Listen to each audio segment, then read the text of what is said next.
E sejam bem-vindos ao Harley Podcast. Esse aqui que não é um podcast, é um evento natural. Acontece de 10 em 10 anos. E como sempre, estamos aqui sem patrocínio. Eu não estou usando insider, meu convidado também não. E mais uma vez, seja bem-vindo com a gente, Leonardo Delgado. Fala, Giovanni. Só ouro ou não? Bom demais. Aqui dando parte 2, né, do último episódio que teve aqui. É isso aí, bom demais estar aqui de novo junto com o Giovanni, aqui no Apogeu Podcast. Como é que é? O Cometa Harley Cometa Podcast. Harley Podcast, é de 10 em 10 anos. E sempre com convidados novos, né? O último episódio foi com quem mesmo? Foi com, cara, Leonardo Delgado. Não, é bom demais estar aqui de novo. Pouca coisa mudou, muita coisa mudou. Acho que algumas coisinhas, né? Devagarzinho vai mudando. Trabalhando muito na rede ainda. Trabalhando, estamos aí alcançando novos desafios, né? Mais pessoas. Tá sendo bênção. Amém. Da última vez que eu te trouxe aqui, da última vez que eu convidei ele, foi porque eu vi lá que você tinha batido seu 1 milhão e tal. Eu falei, vou trazer esse cara. Por causa do número e tal. Mas da hora. Aí eu comecei a editar, a pegar uns cortezinhos, e comecei a ouvir o conteúdo. Falei, mano, preciso trazer esse cara de novo, mano. Aí, tipo assim, pode parecer coincidência ou sei lá o quê, querendo arrancar mais leite dessa vaga e tal, não, mas não é não. Eu falei, cara, o homem tem conteúdo. Amém. O homem tem profundidade e faz muito sentido trazer aqui de novo. Muito obrigado por aceitar o convite e vamos falar um pouco aí. Vamos mergulhar aí. Com certeza a gente falou de muita coisa, né? Aquele dia foi bem, a gente viajou num monte de coisa, né? Mas foi bom. Uma das coisas assim que a gente falou que eu achei da hora às vezes a forma que a pessoa interpreta errado algumas coisas e sempre aquela coisa puxando pro próprio lado. E ficou muito assunto, muita pontinha solta, cara, que eu queria falar. Eu queria falar um pouco, assim, já vamos entrar logo em um assunto aqui pra gente, né, não ficar rodeando demais. Eu andei pensando muito esses dias assim sobre perdão. Eu acho que é um assunto assim, como eu tenho refletido muito esses dias. Até um testemunho que aconteceu comigo. Eu fui fazer um serviço para um cara, fui prestar um serviço, tá? A gente trabalhou para esse cara uns 3 meses seguidos. Então, 3 meses, assim, eu tirando dinheiro do bolso para manter o serviço, tirando dinheiro do despesa, salário do pessoal que estava trabalhando comigo. Deu no final desse serviço, não recebi, o cara me deu calote. E eu rastei esse calote por mais ou menos 1 ano. O sentimento desse trem, cara, sabe? Aquela coisa assim, e como estava me pesando e estava até atrapalhando um pouco a minha vida. Em muitas coisas, tipo, perdendo sono, medo de entrar em outras empreitadas, sabe? Tipo assim, cara, como estava me travando. Aí o que eu fiz? Eu acho que há uns 2, 3 meses atrás. Fui lá, deletei o contato do cara. Mano, falei, tá perdoado. Cara, é como se tirasse um peso. Tirasse, tipo assim, cara, agora dali pra frente a minha vida destravou. Então, eu gostaria de falar com você sobre perdão à luz da palavra, porque eu acho que é o lugar que mais fala sobre perdão. Uhum. E é o perdão que mais vale a pena na vida de uma pessoa, né? Então, vamos começar falando sobre o quanto eu devo perdoar por dia. 70 vezes 7. 70 Explica vezes um pouco 7. Pra gente como é que funciona isso. Então, essa questão do 70 vezes 7, ela, tipo assim, na questão hebraica, e principalmente assim, na cultura que eles viviam, o número sempre tinha muita simbologia. Por exemplo, quando Deus vai falar sobre Caim, também fala a respeito do número 7, né? De algo que estava sendo estabelecido ali como uma perfeição. Então, 7 seria algo perfeito. Seria algo, né, que já é bom. Final de um Só que quando ele vai conversar com Pedro ali, e ele fala que o perdão ele deve ser 70 vezes 7, fala que deve ser algo bom, algo completo e algo que deve ser feito sempre. Porque é 70 vezes 7 ao dia. Então, assim, é algo que é diário. Então, quando a gente pega essa questão de que Jesus traz, né, sobre a quantidade de vezes que a gente deve perdoar, não é literalmente, o cara errou comigo aqui 491 vezes, agora não preciso mais. Não, já bateu os 490, né? Mas é a ideia de ser algo completo, algo permanente, algo que a gente sempre deve estar perdoando, né? E existe algum tipo de camada, tipo nível 1 de perdão, nível 2 de perdão, é o nível que eu... Você entendeu? Tipo, nível 1 de perdão, eu desculpo essa pessoa, mas ainda tenho uma mágoa. Nível 2, eu perdoei, já não tenho mágoa. Nível 3, eu não quero mais andar e tal. Aí nessa questão existe muito... É isso que você falou. Existe aquele que perdoa, tá livre de vez no coração, vai andar junto, vai confiar de novo. Só que na maioria dos casos não é assim que funciona, né? Igual você falou. Eu tive esse problema, então me feriu, me machucou, tanto questão da confiança mesmo, do sentimento, quanto financeiro também. E agora entra aquele medo e o trauma de você entrar num novo negócio e confiar de novo em alguém. Então, o perdão, ele passa muito por essa reconstrução, né? Então, assim, para o ser humano é muito difícil ele perdoar e até se perdoar. Porque o ser humano ele não foi feito assim para que o erro acontecesse, né? O Deus falou, o dia que você pecar, você vai morrer. Então, quando a gente peca, realmente algo morre, né? Realmente alguma coisa ali é destruído, vamos dizer assim. Então, isso acaba gerando o quê? Gerando uma falta, gerando realmente uma marca, gerando realmente uma lacuna na alma, vamos dizer assim. Então, o ser humano, sempre que ele é ferido, sempre que ele é machucado, vai ficar essa ferida. E aí entra a pergunta que você fez. Existe camada? Aí eu pergunto para você, quando você se acidenta ou quando acontece alguma coisa, toda ferida é igual? Não, mesmo. Não. Então, por exemplo, se você, ralou o joelho, é um tipo de ferida. Se você quebrou a perna, é um outro tipo de ferida. Então, da mesma forma que as feridas naturais têm, né, os seus níveis, as feridas na alma também têm seus níveis. Porque tem uma coisa que me veio aqui assim, igual, eu fui lá, perdoei, confiei de novo. Aí a pessoa foi, pisou novamente. Aí agora já não é só mais a dor da pisada, tem a dor da culpa. Você acha que o cara também não tem aquela culpa? Pô, velho, mas o que a pessoa fez, eu já confiei de novo aí, tá vendo? Aí a pessoa começa até mesmo se sentir merecedora mesmo de ser passada para trás. Alguma coisa do tipo. Porque aí entra até na questão do cara também se perdoar, né? Se perdoar. Porque, igual você falou, tipo assim, você já foi ferido. E aí você dá a oportunidade de novo, é ferido de novo. Agora, além de você estar chateado com a pessoa, você já está chateado se sente um bestalhado. Por que eu confiei de novo? Por que eu fui fazer isso? Se sente fraco. Por que eu fui entrar nesse relacionamento? Por que eu perdoei? Tá vendo? A Bíblia fala que tem que perdoar. Eu perdoei e aconteceu de novo. Então vai gerando mais e mais, como se diz, é como se a ferida fosse infeccionando, né? Quando acontece aquela infecção na ferida. Então, quando a gente pega níveis, vamos supor assim, um nível A de perdão, um nível B de perdão, a gente vai literalmente no nível da ferida. Cada ferida vai ter um processo para sarar e cicatrizar. Então, por exemplo, você ralou o cotovelo, ralou o braço, passou numa parede aí chapiscada, ralou o braço.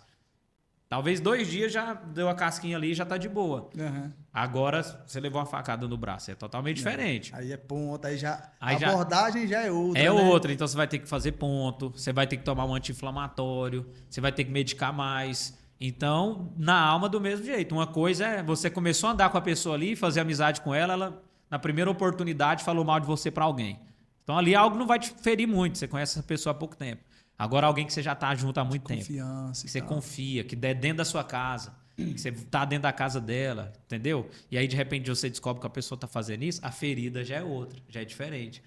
Então, existe não o nível de perdão, mas existe o nível de dor, o nível de ferida, né? Mas tem essa ordem, né? A gente tem que perdoar 70 vezes 7. Aí eu lembrei aqui agora, lá de, eu acho que foi Oséias, vai, toma essa prostituta como esposa, ela vai te trair, você vai perdoar, vai chamar ela de volta. Ela vai te trair, você vai ter que chamar ela de volta. Aí o que acontece? Aí a pergunta, assim, hoje perdoei e deixei de andar. Tá indo um pouco contra?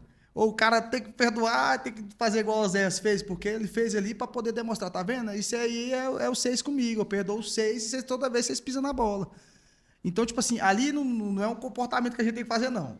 O cara pisou comigo, perdoei, mas não preciso andar com ele mais também, não. Ou então, tem que andar de volta. Então, perdoar e andar junto novamente é algo que a gente precisa analisar cada contexto. Porque cada contexto existe uma realidade. Por exemplo, a esposa está sendo agredida pelo marido, um exemplo, e está sendo ameaçada de morte. Ela deve perdoar esse marido? Deve.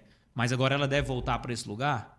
Aí já é algo que precisa analisar o contexto, que talvez um lugar que ela está sendo ameaçada, agredida, não é um lugar que ela deve voltar. Então, um exemplo disso. Porque acontece o seguinte, Jesus fala que nos enviou para o meio de covil de lobos, né? Para o meio de um covil de lobos. Aí o que a gente deve fazer? Ser manso como uma pomba. Qual que é uma característica que a pomba tem que às vezes a gente não tem muita noção? A pomba ela não tem a vesícula biliar, ou seja, ela não armazena fel. Ou seja, ela não armazena mágoa, amargura, né? Aquilo que faz mal, né? Ela não armazena aquilo ali. Então a gente tem que ser manso como a pomba. Então a pessoa te feriu, a pessoa te machucou, você tem que livrar pelo menos dessa amargor, dessa mágoa, desse sentimento. Tirar esse peso de você, que foi o que aconteceu no seu caso. Você foi lá, bloqueou, então o peso foi tirado. Agora andar junto novamente... Não precisa. Aí Jesus fala da segunda coisa. A gente deve ser astuto como a serpente. Qual que é a característica principal de uma serpente que às vezes a gente não percebe?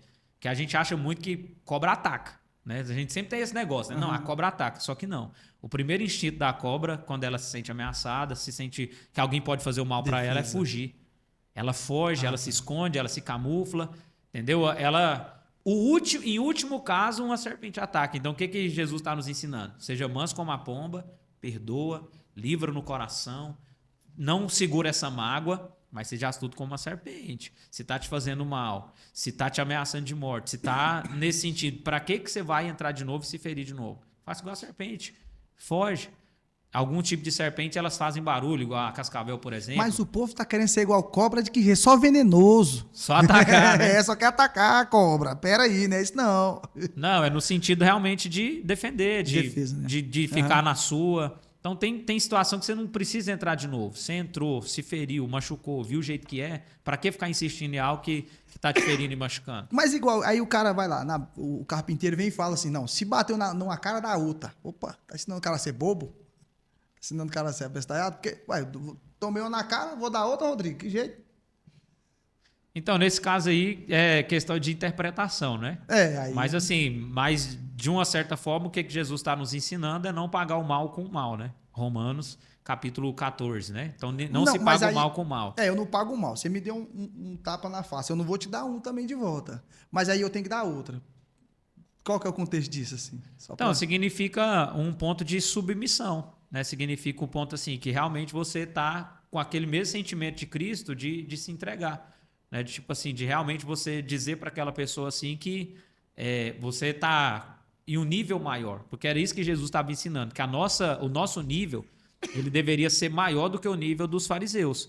Então, se o fariseu era olho por olho, dente por dente, a gente já não é. Se mandar você caminhar 1 milha, você caminha 2. Ou seja, você está num nível maior. Aí onde entra o amor pelos inimigos. Se você amar só quem te ama, você está fazendo o que todo mundo faz. É fácil. Agora, se você ama aqueles que te perseguem, os seus inimigos, aí você está num novo nível. Então, dar a outra face é entrar nesse novo nível.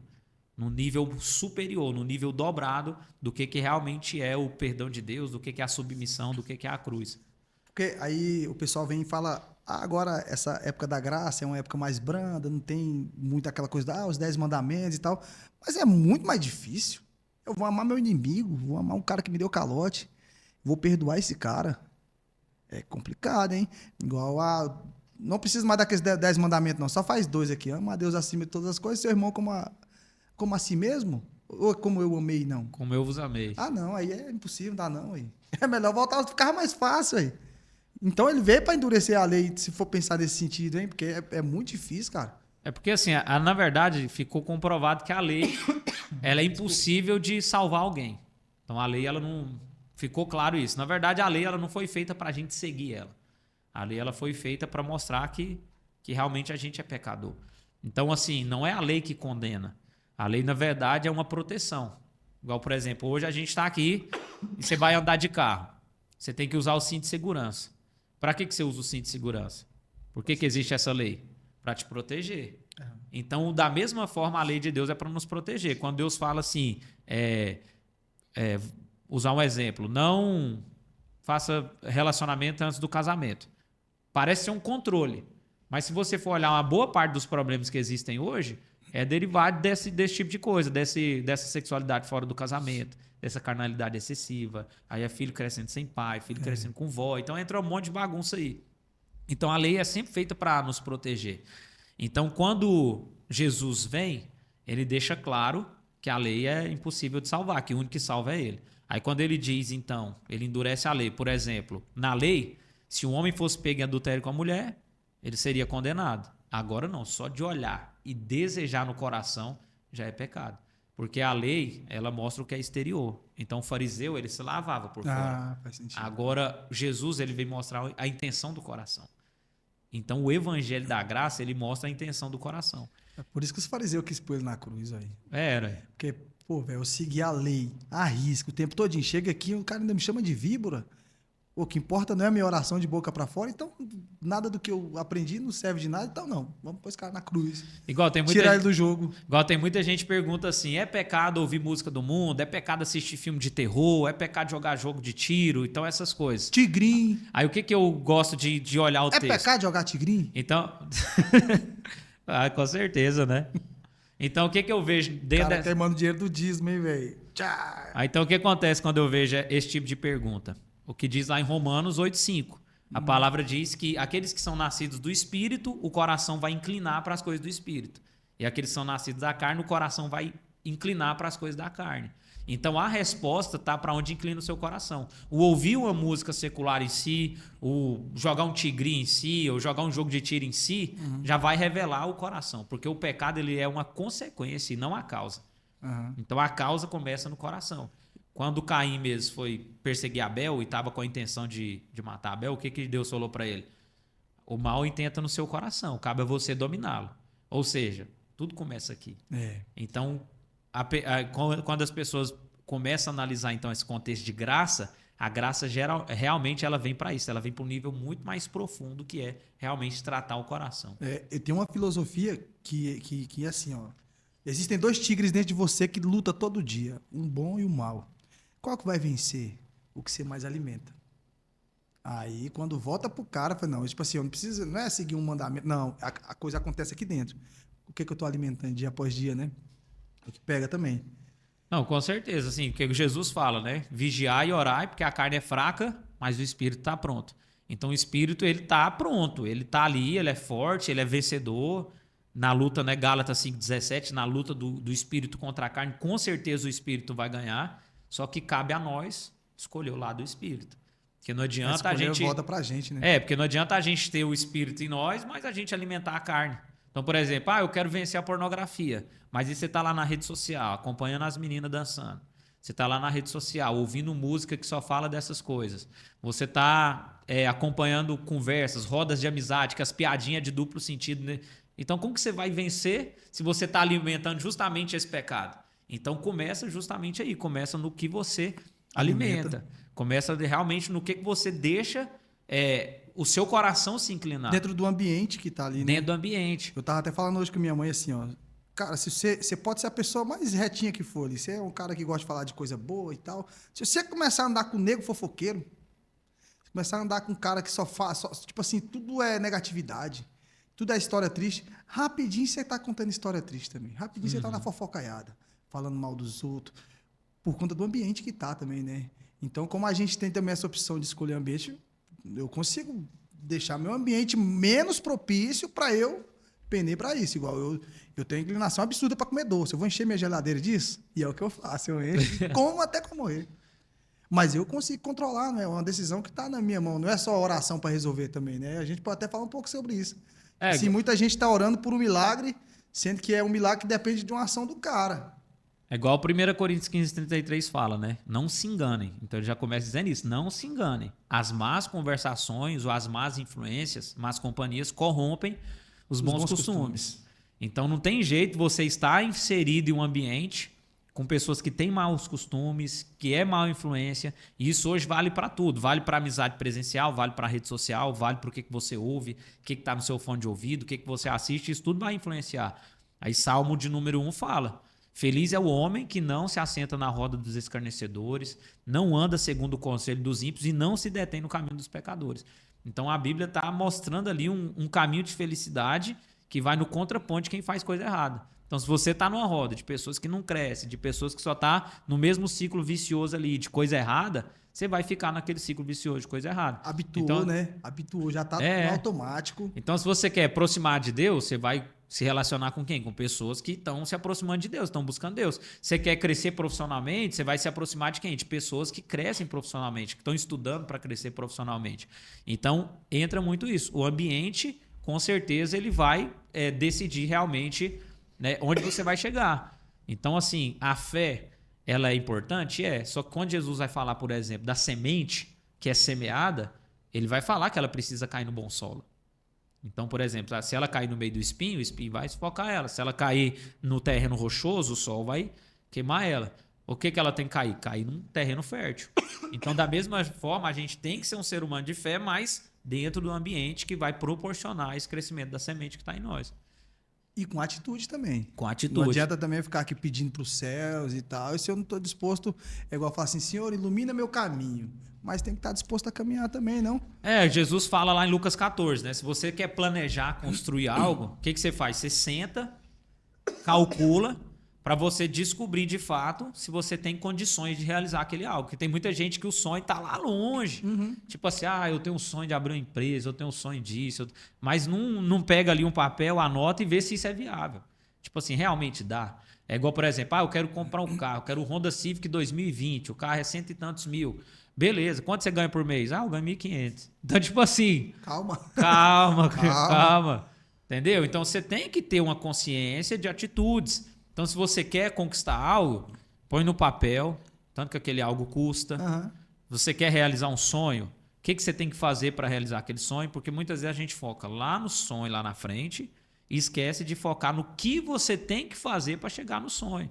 Então, por exemplo, se eu quero juntar 100 mil reais, aí entra a questão que você falou. Existe o caminho, entre aspas, mais fácil, que você vai tentar um negócio, vai tentar uma pirâmide, você vai tentar um tigrinho, você vai tentar algo. Avestruz Master. E aí você vai tentar... Banco Master. E isso não existe. A Bíblia CDB diz, de 140. A Bíblia diz lá em Provérbios que aquele que trabalha com diligência prospera, mas aquele que, como se diz, que quer algo rápido, acaba caindo em desgraça. Então, por exemplo, beleza, como que eu vou juntar 100 mil por mês? Às vezes vai começar juntando 50 reais por mês. É o que sobra no seu final do mês? Então junta esses 50 reais. O que sobra para mim no mês é 20 reais. Guarda esses 20 reais. Eu sei que a realidade hoje para muitos é mais difícil. Mas se você não começar com as pequenas atitudes, sendo fiel no pouco, dificilmente você chega no muito. Os hábitos atômicos. O hábito atômico é assim, você esquece os 10 quilos que você quer emagrecer. Você tem que focar em quê? Em treinar pelo menos 3 vezes na semana. Esquece 100 mil reais. Vai juntando os seus 100 por mês. Esquece resultado. Foque no que está ao seu controle, que é o quê? É o que eu posso ir fazendo. Agora, até sobre mudança de vida. O cara tá ali atolado, falou, meu Deus, pelo amor de Deus, me tira dessa vida. Cara, calma. É processual, né? Não tem, existe esse milagre de mudança, tipo assim, que eu já vi muitos testemunhos de cara que muda a chave. Mas eu vejo testemunho de cara que, mesmo frequentando a igreja, continuou com aqueles hábitos ruins por alguns anos e aos pouquinhos foi deixando. E às vezes eu penso que, tipo assim, a pessoa que quer largar tudo de uma vez assim, meio que quero 100 mil no mês que vem. Não existe isso, cara. Tem que confiar também no processo. Você pode falar um pouco sobre isso também ou é só lombra? Existe casos raros que vai acontecer. Tipo assim, a pessoa às vezes dá a mudança de chave ali, algo acontece, né, aquela coisa toda. Mas tem processo que é gradativo. A maioria dos casos, a grande maioria dos casos é um processo gradativo. A maioria dos casos não vai chegar onde o outro chegou, entendeu? Porque, por exemplo, assim, hoje a gente vê muito esses, vamos pôr, coach. Você pega aí Pablo Marçal, Flávio Augusto, Finanças, Thiago Nigro e não sei o quê. E aí, beleza. Aí você não pode pegar uma exceção e achar que é regra. Você não pode pegar um Flávio Augusto e achar que só porque você vai fazer um curso do Flávio Augusto, você vai ser milionário igual ele foi. Você não pode pegar uma exceção e criar uma regra. Mas existem princípios que ele ensina ali, que se você for praticando, você vai crescer, você melhora, mas dentro do quê? Da sua realidade. Então esquece de ser um milionário e bilionário igual o Flávio Augusto, mas foca em ser melhor do que você estava ontem. Então, por exemplo, se o mês passado você estava endividado e passou 3 meses, agora você está pelo menos não devendo, cara, sua vida já melhorou. Você já está melhor do que a maioria do povo aí. Então foca no dia a dia. Então, às vezes o ser humano, igual você falou, principalmente o cristão, ele vive muito do devaneio, muito do misticismo. Acha que fé amanhã Deus vai fazer algo. Só que não. Se for olhar a vida prática de cada homem e mulher de Deus, era coisa diária. Davi recebeu a promessa, você vai ser rei de Israel. Você foi ungido. O Espírito Santo te apoderou para você ser rei de Israel. Mas no outro dia ele foi cuidar de ovelha. No outro dia ele foi fazer o mesmo trabalho que ele estava fazendo. Passou um pouco de tempo, estava entregando marmita lá para os irmãos na guerra. Ou seja, estava ali... Vamos pôr no nosso contexto de hoje. Era um entregador, né? Um cara de aplicativo aí, entendeu? Era a realidade dele naquela época. Até ele chegar realmente subir no trono, cuidou das ovelhas do pai, levava marmita para os irmãos, depois ficou servindo Saul e tocando música para Saul, depois foi comandar o exército de Saul para depois se tornar rei. Então existe um processo. A pedrada na cabeça do gigante foi antes de tudo isso? Ele era menino, não era? Quando ele foi entregar a marmita para os irmãos na guerra, né, levar ali, que ele se deparou com o gigante e falou, não, eu posso vencer ele. Então, antes do gigante, então também tem isso. Como é que ele convenceu o rei, do rei falar assim, não, eu confio o meu reino todinho na mão desse menino? Como é que o rei... Porque, assim, ao que os olhos veem, é uma irresponsabilidade gigante, pô. O cara não tinha experiência de batalha, não tinha tamanho, não era guerreiro, não era nada. Um rei olhar pro menino e falar, põe esse menino pra ir lá. Aos olhos naturais, mas assim, ele tava diante de uma situação que não tinha outra saída, né? O gigante estava lá, estava afrontando todo mundo. Tá de homem lá, moço. Ninguém tinha coragem. O texto diz que ninguém tinha coragem de ir lá afrontar o gigante, e o gigante começou. Aí Davi falou, olha, lá quando eu cuido das ovelhas do meu pai, aí onde entra. Às vezes a pessoa desvaloriza o trabalho que ela tá agora. Ah, mas eu tô trabalhando só no estoque, eu só ganho um salário mínimo. Ah, eu tô fazendo só isso. Ah, mas é... Tipo assim, ele desvaloriza algo que Deus entregou, algo que Deus deu. Então o que Davi falou? Quando eu estava cuidando das ovelhas lá do meu pai, um dia veio um lobo e eu matei o lobo. Um dia veio o leão e eu matei o leão. Então, Luísa Mel. Então eu posso matar esse gigante. Luísa Mel que eu diga. Então eu posso matar esse gigante. Cara. Aí foi onde não tinha outro jeito para Saul. Ou era aquilo ali ou era nada. De qualquer forma, eles iam subjugar Israel. Porque não ia ter homem nenhum para lutar. Aí nós já tá perdido com esse menino aí. Aí entra também a questão de Deus, claro. Que tem uma questão do chamado, já tava para acontecer aquilo, né? Aí acontece algo interessante também, porque aí Saul quer dar a armadura dele para Davi. E Davi não aceita. Davi nem fala, cabia, não. Né? Aí onde entra a nossa questão também. A gente não deve viver comparando a nossa vida com o outro. Cada um tem sua vida, cada um tem o seu tempo. O cara quer viver o milagre do Flávio Augusto. Então assim, Eclesiastes 3 diz, há um tempo para cada coisa. Cada um tá vivendo seu tempo. Entendeu? Talvez o seu irmão do lado aqui vai ficar milionário primeiro que você, mas lá na frente você vai ficar mais rico que ele. Ou talvez nenhum dos dois vai ficar rico. Ou um vai, outro não. Ou um vai, outro não. Então assim, cada um tá vivendo a vida. Não é todo mundo que vai ser rico, não é todo mundo que vai ser pobre. Cada um vai ser uma coisa. Então assim, Davi não quis pegar aquilo que era de Saul. O que é de Saul, o que é meu é meu. Entendeu? Eu não preciso vestir a roupa de alguém, eu não preciso tentar ser igual a alguém. Eu não preciso viver o ministério, viver a vida de alguém, eu preciso viver a minha. E foi o que Davi fez. E aí qual que era o segredo ali do contexto? Eu tenho aliança com Deus e esse gigante não. Então qual que era a confiança dele? Na aliança com Deus. Então uma vez que você tem aliança com Deus, só faz o que é certo. Que na hora que Deus quer, igual entra a questão que você falou da virada de chave, que foi a virada de chave na vida de Davi. Ainda não foi literalmente ele ser colocado no trono, mas ali ele deixou de pagar imposto, casou com a filha do rei e toda aquela coisa. Melhorou, hein? Melhorou. Então, assim, tem os pontos de virada de chave. Mas até para ter a virada de chave na vida de Davi, teve o processo. E o cara que perde o milagre, porque o milagre não vem com estampado na testa. Davi era entregador de marmita. Poderia falar, não, mas o meu propósito é levar marmita. Olha o lobo ali. Moço, lobo, leva o que você quiser. Eu vou esconder aqui atrás, porque o meu propósito é carregar marmita. Então, muita gente que carrega marmita, tá no almoxarifado, lá no que você falou e tal, outro dia, tá vivendo a vida comum dele, surge a oportunidade, o cara rega. E vai. Lá na multidão, lá, quantos que teve coragem? Tipo, a oportunidade tava lá pra todo mundo aí. Quem foi lá, peitou. Tipo assim, não ficou bitolado, o meu chamado, meu propósito. Cara, veio a oportunidade, entrou. É igual essa questão de Davi, né? Ter protegido ali as ovelhas do lobo e do leão. É que acontece o seguinte, entre o que você falou. Para ele seria mais viável o quê? Vou cuidar das ovelhas aqui, deixa levar, porque ele ia fazer o que estava fazendo. Se o pai dele viesse falar, não, o lobo veio, eu vou fazer o quê? Mas não, ele fez o que deveria ser feito, independente se ele estava sendo pago para aquilo ou não. Então, muitas vezes hoje, dentro de um contexto que a gente, de trabalho, de ministério também, de igreja, as pessoas às vezes fazem o que tá...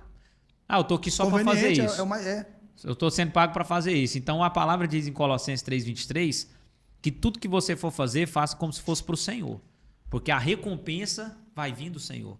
Então, chegou a hora da recompensa na vida de Davi por aquilo que ele fazia, às vezes a mais do que ele deveria fazer. Então, independente da pessoa estar no trabalho ali e recebendo pouco, talvez realmente não tenha a valorização salarial que deveria, que é real. É real. Lógico, não vamos dizer que não é real. Não é nada, não. É real. É real. A pessoa não está ganhando ali o que deveria ganhar na maioria dos casos.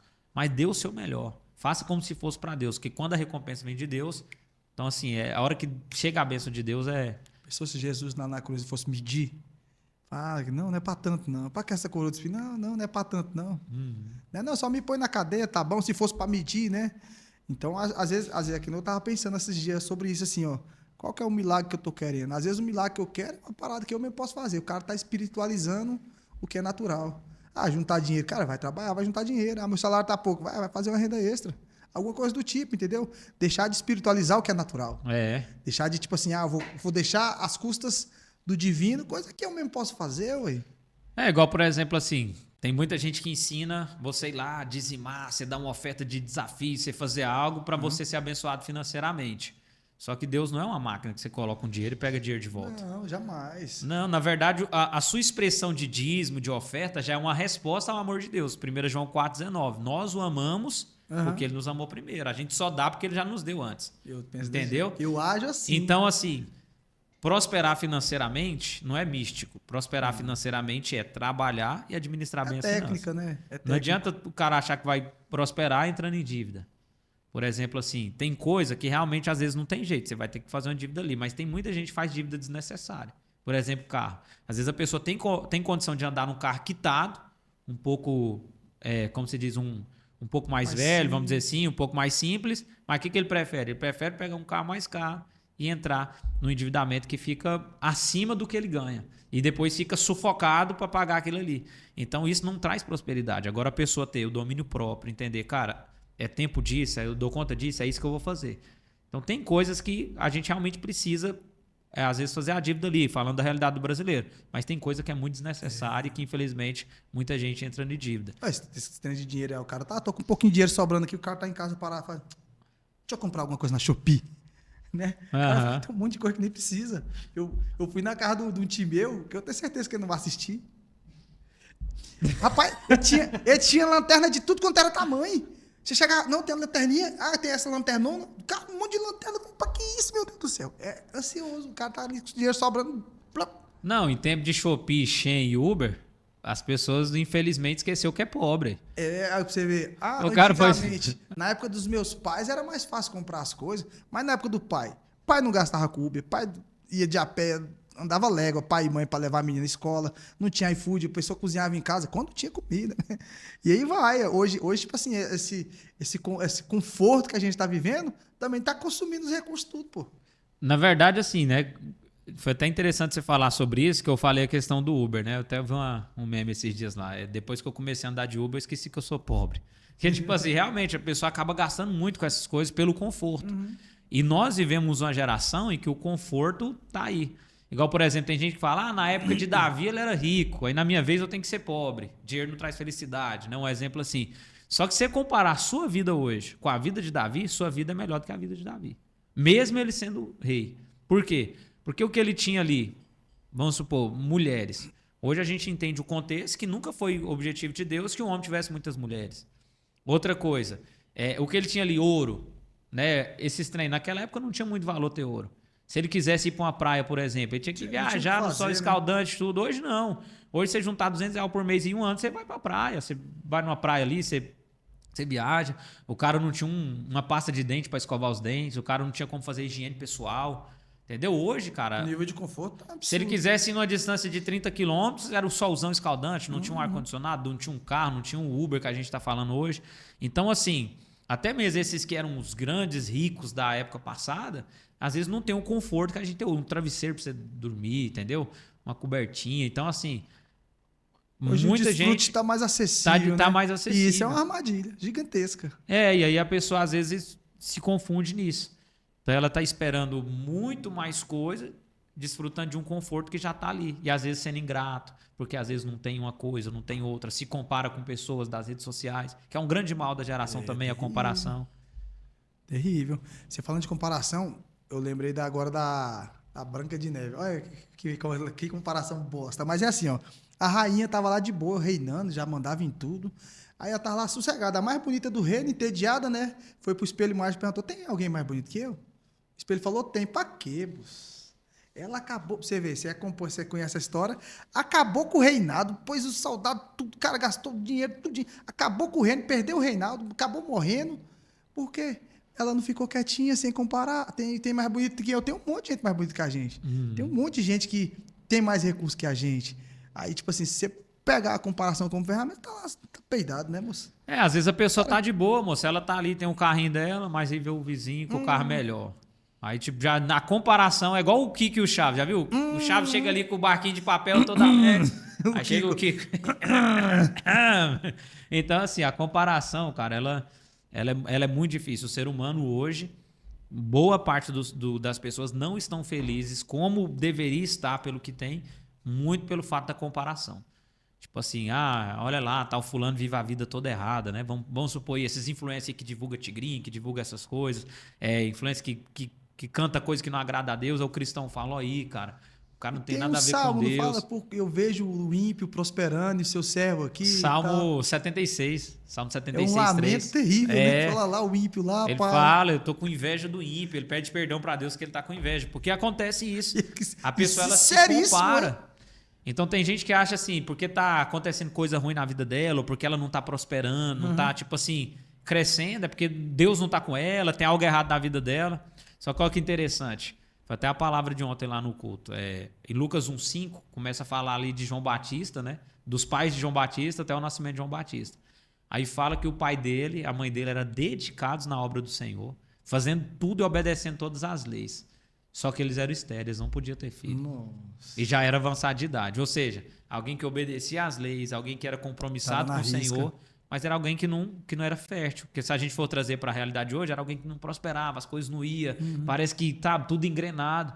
Só que aí o texto continua dizendo que ele continuou fazendo o que era de costume. Todo dia ele ia lá fazer o que tinha que fazer, a obra de sacerdote dele, até que chegou o dia da virada de chave. Já avançar de idade. Veio só ele, só o João Batista só. Já avançar de idade, já não podia mais ter filho. O anjo aparece para ele e fala: Deus ouviu sua oração. Agora a questão é, qual foi o dia que ele fez essa oração? Porque ele já estava velho. Será que não foi uma oração que ele tinha feito lá atrás? Que tipo assim, talvez até ele tinha esquecido dessa oração. Igual às vezes a gente já orou coisa lá atrás que a gente até esqueceu. Tá, porque ele, como o senhor e a esposa já a senhora, ele não estava orando mais pedindo. Entendeu? Já... Mas Deus falou: eu ouvi sua oração. E agora você vai ter um filho, você vai pôr o nome dele João Batista e ele será motivo de alegria para você e para muita gente.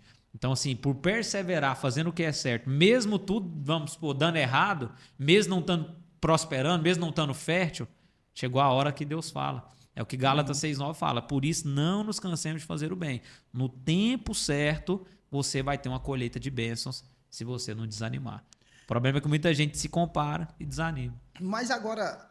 Isso aí a gente leva para uma parte mais margosa. Vamos tomar o café margoso aqui com o Léo aqui.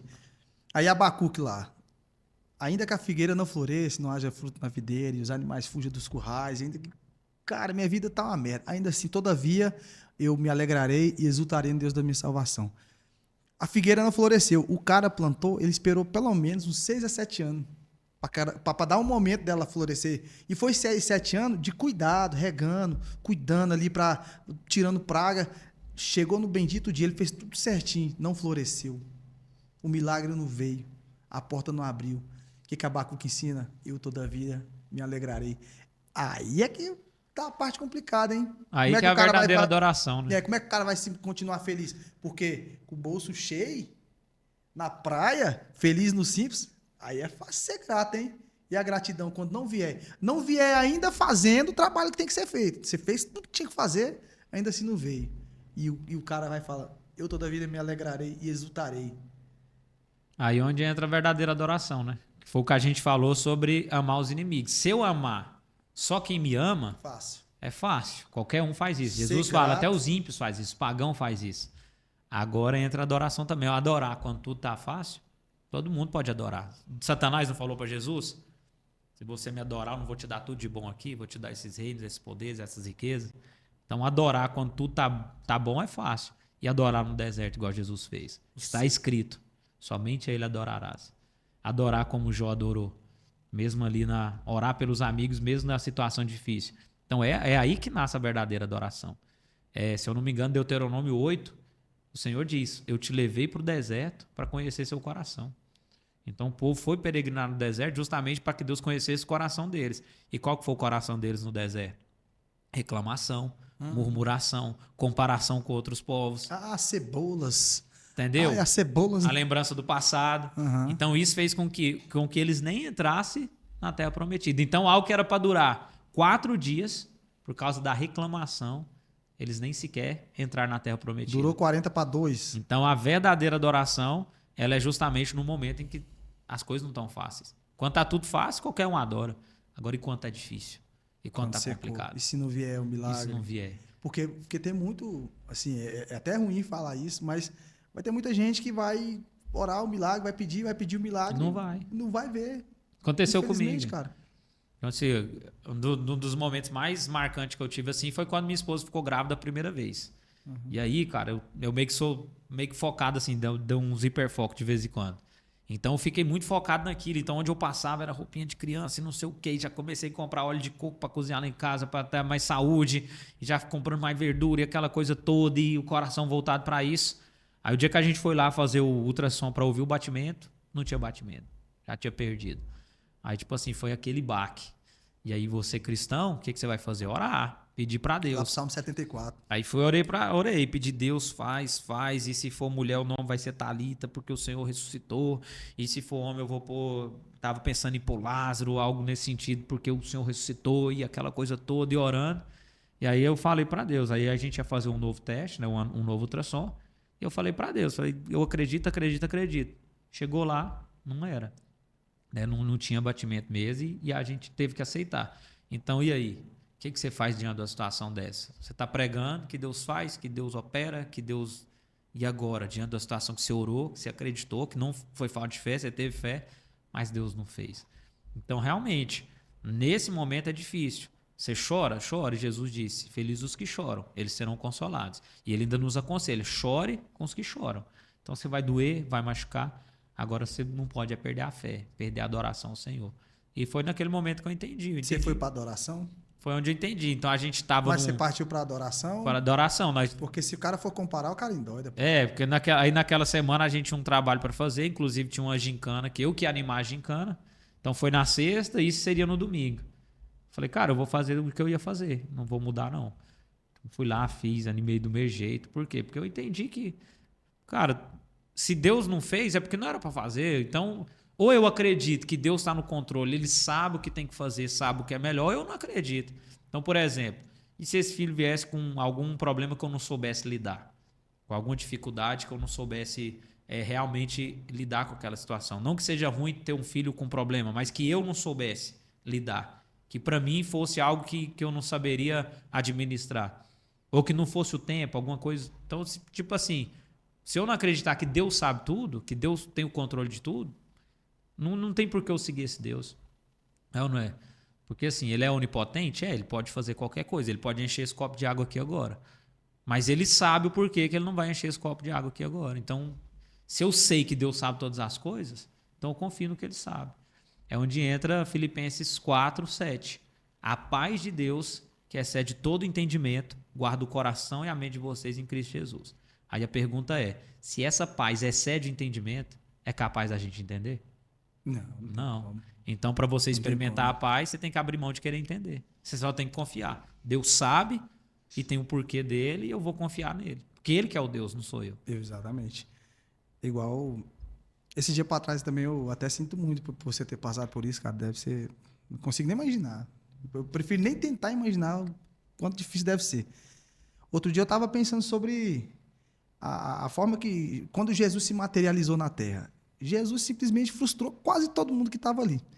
O fariseu, ele estava esperando um cara que ia vir para falar, pô, a lei é essa aqui, põe mais 15 mandamentos, vamos deixar isso ter mais difícil. Ele estava esperando o cara testificar isso.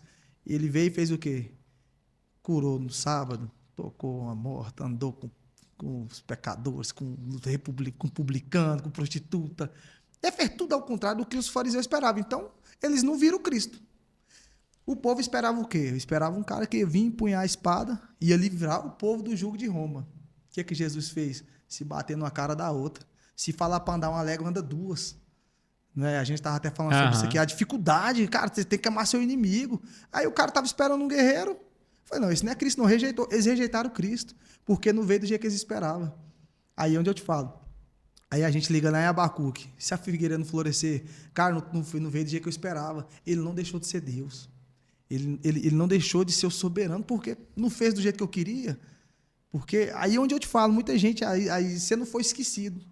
Ele não te esqueceu. Deus não esquece ninguém. Deus não deixou ninguém para trás. Ele só não faz do jeito que a gente espera. Uhum. Aí, se ele fizesse do jeito que todo mundo pede, Deus ia ser a gente. Né? Então, a gente quer o quê? Um Deus que sujeita a nossa vontade. Deus faz assim, assim, assim. Que bom que ele faça, né? Seria maravilhoso, mas às vezes não vai acontecer que não vai acontecer, velho. Foi igual uma frase que eu já ouvi. Se você quer um Deus que faz tudo que você quer, então você quer ser o Deus. Né? Então entra muito essa questão mesmo. Então a gente precisa realmente, tipo assim, abrir os olhos para o que de fato Jesus representa. Né? Isaías 53 fala que nele não havia nenhuma beleza que nos agradasse. Nada de bom nele que nos atraísse. Então, assim, quando você para refletir sobre isso, claro que aqui está falando de um contexto mais espiritual, mas a gente pode trazer para a literalidade mesmo, que talvez as pessoas põem aquele Jesus loirinho, do olho azul, né? E a gente pega um evangelho que infelizmente se fundiu muito com o platonismo, com a filosofia, né? Com a questão desse amor mais romântico, que o amor na Bíblia não é um amor romântico, né? Ele é um amor prático, ele é um amor, como que você pode dizer? É um amor sacrificial, né? Um amor de, como se diz, não é de sentimento, mas é um amor de atitude. Então, assim, entra essa questão. A gente está esperando um Jesus bonzinho, maravilhosinho, igual você falou, né? Que ele vai pegar a espada e vai... Bonzinho comigo, mas com o meu inimigo, mal. Que ele vai pegar a espada dele e vai derrotar Roma, ou que ele vai chegar a lenha nos pecadores, né? Que foi o que os fariseus queriam. Só que ele não foi nenhuma coisa nem outra, ele só foi um ser humano que amava, que respeitava, que curava, que sentava com pecadores, que sentava com pessoas erradas, e era questionado, mas o mestre de vocês come com pecadores? Aí ele falava, se eu não for comer com pecador, vou comer com quem? Com quem me recebeu, né? Ele não fez isso para afrontar também. Ele comeu com quem recebeu ele. Ele foi andar com os fariseus, os caras só queriam ficar enfurnando o tempo todo aí, pegar ele em contradição. Aí, do mesmo jeito, o povo que não aceitou, o cara que era mais rigoroso, que estava esperando isso ou aquilo, não aceitou também. Onde ele foi aceito? Foi onde ele sentou. Porque a própria palavra diz, né? Ele diz assim, eu vim não para os sãos, eu vim para os doentes, porque são os doentes que precisam do médico, né? E aí João 1, o 11 e 12 fala, né? Eu vim para os meus, mas os meus não... Ele veio para os seus, mas os seus não receberam. Rejeitou. Portanto, todos quanto receberam e creram em seu nome, foi dado o direito de se tornarem filhos de Deus. Então, assim, realmente Jesus, ele constratou tudo que a gente poderia imaginar de quem seria o Messias. Por exemplo, se você pegar o Evangelho do Reino, ele primeiro foi pregado para como que eu posso dizer, para um fariseu sábio da época, que foi Nicodemos. E Jesus falou para ele do novo nascimento, nascer da água e do Espírito, né, de realmente nascer de novo. Então ele falou sobre o Espírito Santo ali. Então o primeiro ensinamento dele sobre o reino de Deus foi ali para um fariseu sábio da época. Mas a primeira pessoa que viveu foi uma mulher samaritana, ou seja, era um povo que era considerado cães ali, inimigos. Né? Uhum. Era uma mulher que até hoje a gente que na vê essa época, briga, né? que na época os rabinos nem ensinavam mulher nem podia aprender e ser ensinada, que estava já no sexto casamento, que nem era o marido dela, o sexto nem era marido dela. Então, tipo assim, totalmente contrário a tudo que a cultura da época poderia imaginar. Foi a primeira mulher que recebeu o Espírito Santo, foi a primeira pessoa que recebeu o Espírito Santo, foi a primeira pessoa que descobriu que Jesus era o Messias, que ele se revelou, eu sou o Messias para ela, e foi a primeira pessoa enviada para pregar o Evangelho. Então, tipo assim, é totalmente na contramão da cultura da época.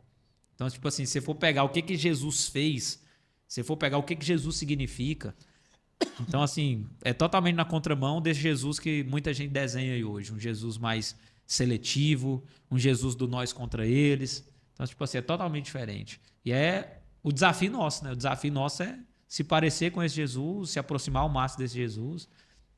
É complicado, mas é o que a gente ora, né? Para estar mais próximo de Jesus possível. E na oração que o cara faz lá quando aceita, fala, eu te aceito como meu Senhor. Meu Senhor, não eu, Senhor dele, né? O dono é ele, né? Eu vou dar um dízimo aqui e abre a porta, né? Não, vou fazer 7 dias de jejum aqui, tira essa dor. É simples assim, né? Eu que sou o dono Vou te dar um mês só me dar uma resposta. 21 dias. 21 dias só me dar uma resposta. Vou Então, tipo acordar assim, 5 horas aqui, vai responder. Eu falei, cara, eu acho que não é bem assim, não. a gente chegou num nível assim, né? Infelizmente, por causa principalmente do neopentecostalismo, né? Aham. Que, tipo assim, prega muita heresia. Ah, você vai comprar vassoura ungida e vai varrer sua casa, os demônios vão ser de sua casa. Tipo assim, Aí cara. você me quebra. Eu ia vender o copinho do Léo, o copo Como do se- Léo aqui, ó. Pra você Ué, aqui, ó, a aguinha do Léo a água aqui. do Léo aí, ó. Agora. Então, assim, infelizmente, a gente vive essa triste realidade do neopentecostalismo brasileiro, né? Que ensinou muita coisa errada para as pessoas. Um evangelho de campanha, né? Tudo é campanha, a campanha de não sei o quê, a campanha de não sei o quê. Então, sempre é algo voltado para mim mesmo, para que Deus pode me dar, para Nada que contra Deus o pode mover fazer da por fé. mim. Assim, eu não sei, mas por mim, assim, nada contra o mover da fé. O cara que quer pagar um preço, fazer uma campanha no monte, cara, nada contra. Eu acho, ok. Mas o brabo é você falar pro cara que se ele fizer isso, o que ele tá querendo vai acontecer. Tipo, é o gênio da lâmpada Assim, mágica. Aí eu acho que é aí que mora o problema, né? Não, eu vejo que o grande problema é que isso representa falta de fé. Porque assim, se você pegar Efésios capítulo 1, versículo 3, lá diz: Bendito seja o Deus e Pai do nosso Senhor Jesus Cristo, que nos abençoou. Não vai abençoar, abençoou com todas as bênçãos espirituais nas regiões celestiais, por meio de Cristo Jesus. Na cruz, Jesus disse: Está consumado, que significa está pronto, está feito, está pago, significa que está ali.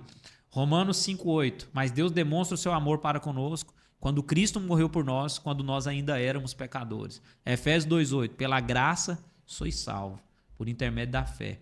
Isso não vem de vós, é dom de Deus, não pelas obras, para que ninguém se glorie.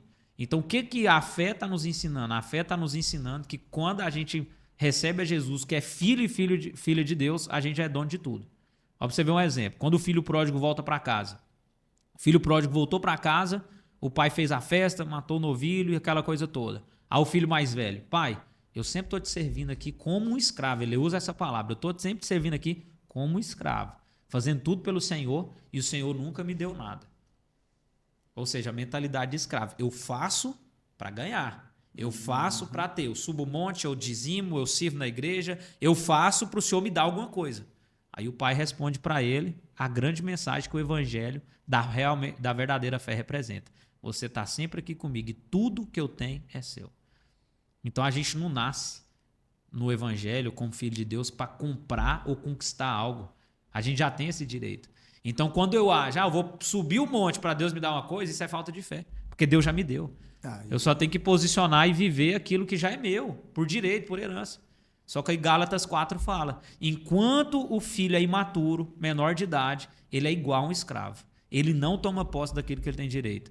Então, infelizmente, a religião fez uma geração de escravos. Pessoas que estão servindo a Deus querendo algo em troca. Pessoa que está pagando preço para Deus dar algo. Sendo que tinha que ter feito uma geração de filhos que já tem. E por que eu faço? Porque é do meu pai. Se é do meu pai, é responsabilidade minha. Eu cuido porque é do meu pai. Eu amo porque é do meu pai. Eu sirvo porque é do meu pai. E, consequentemente, eu tenho a herança de Deus, porque eu sou herdeiro de Deus e co-herdeiro com Cristo. Então, essa é a verdadeira fé. Então, por isso que eu acho que o problema é que isso aí não é uma atitude de fé. Na verdade, é uma atitude de falta de fé. Não, mas você veio arrumado demais. Ué. Eu também agora acho que é falta de fé. É igual assim, muita gente pergunta: salvação se perde? Como que você vai perder uma coisa que foi Deus que te deu? A Bíblia diz lá em Efésios 1,6: aquele que começou a boa obra na sua vida é fiel para concluir até o dia de Cristo Jesus. Então você não vive uma vida no Evangelho para ser salvo. Você foi salvo e agora você vive a vida no Evangelho. É o que Efésios 2,10 diz. Efésios 2,8: vocês são salvos pela graça, por intermédio da fé. Isso não vem de vós, é dom de Deus. Não por obras para que ninguém se glorie. Aí no 10 ele fala: porque vocês são feituras de Deus, criados em Cristo Jesus para as boas obras. Ou seja, as boas obras não vão salvar. Mas a partir do momento que eu fui salvo, agora eu vou viver as boas obras. Mas como o cara identifica que foi salvo? Porque uma coisa é eu ir lá e aceitei, fui lá na frente, mas aí agora, como é que eu sei que eu fui salvo? Espírito Santo. Aí entra Romanos 8,16. Pois o próprio Espírito de Deus testifica com o nosso espírito que nós somos filhos de Deus. Então há essa testificação no nosso coração, há essa certeza no nosso coração. Que é o que a palavra diz em Efésios 6, o capacete da salvação. Que é o quê? Você ter certeza, você sempre ter na cabeça que você é salvo. Porque se hoje eu estou salvo, amanhã eu não estou. Aí depois da manhã eu estou salvo de novo. Aí semana que vem eu já não estou salvo. Que Deus é esse que salvei e salvei? Não existe isso. salvei e pronto. E aquele que começou a boa obra vai completar até o dia de Cristo. Provérbios fala que a luz do justo é como o clarão do amanhecer. Vai brilhando, brilhando, brilhando, até ser dia perfeito. Então, como é que nós explica um desviado? Como é que nós explica um desviado? O cara foi na igreja lá e tal, porque eu acredito que eu fui salvo, né? Vamos falar assim. Eu acredito que eu fui salvo. Aí eu não vou na igreja. Aí eu tenho que voltar para a igreja para pedir perdão. Mas depois sair de novo, aí como é que funciona? Então, aí existem os 4 níveis de desviado. Vamos supor, vamos pegar primeiro Lucas 15. A gente tem a dracma perdida, que no caso ali é preciso acender uma luz, procurar ela, né? Que foi feito ali. É uma dracma que se perdeu e foi achada novamente. Existe a ovelha perdida, que é aquele que também se perdeu, que foi para longe, que saiu do aprisco e que o pastor vai ali, deixa as 99, vai atrás dela e há a grande festa no céu, porque há mais festa por um pecador que se arrepende do que justo que não precisa se arrepender. Existe o filho, que é o que a gente está falando aqui. O que é o filho? O filho é o filho pródigo. Ele saiu de casa? Saiu. Ele gastou herança? Gastou. Ele fez tudo errado? Fez. Mas ele deixou de ser filho? Não. O dia que ele voltou, estava tudo lá do mesmo jeito que ele saiu. Porque ele nunca deixou de ser filho. Então existe aquele que vai desviar, vai passar as intempéries da vida, mas no final ainda converge a Cristo. Ainda é salvo. Por quê? Porque quem é filho nunca deixou de ser Deu filho. Deu sorte, hein? Aí existe o 4º ponto, que é o apóstata. Que aí, 1 João 2,9, que diz: eles saíram do nosso meio porque eles nunca foram dos nossos. Nunca foram dos nossos. Entra lá quando Jesus fala em Mateus 7. Mateus 7, 23 ali. Quando alguns olham para ele e falam assim: Senhor, Senhor, em seu nome expulsamos demônios, fizemos milagres, maravilhas. Aí ele vai dizer: apartai-vos de mim, porque eu nunca conheci vocês. Aparentemente eram salvos. Aparentemente pregavam o evangelho, expulsavam demônios. Mas Jesus nunca conheceu eles. Ou seja, nunca foi filho. Nunca fez parte. E é o que João está falando. Eles saíram do nosso meio porque eles nunca foram dos nossos. Então, como que a gente explica um desviado? Existem aqueles que são filhos que estão perdidos, que estão afastados e vão voltar, ou alguém vai alcançar eles e vai terminar em Cristo. E o filho que está perdido dentro da casa? Que é essa questão... Mas tem esse cara também, então tem 5. Tem esse que... seria o dracma, né? O da dracma. É, o da dracma. Assim, o cara tá ali dentro. Ele tá ali dentro e tá perdido. Tá dentro da casa ali, ó. Tá dentro e entendi. tá perdido. Entendeu? Que seria tipo a representação do filho que ficou, né? Do filho que ficou. Que aí ele precisou daquela luz para entender. Meu filho, você tá aqui, tudo que eu tenho é seu. Então assim, existe esse contexto. Mas resumindo, né? O que seria, então, explicar um desviado, se ele foi salvo ou não, é isso. Aquele que é filho, lá na frente vai terminar em Cristo. Não tem jeito.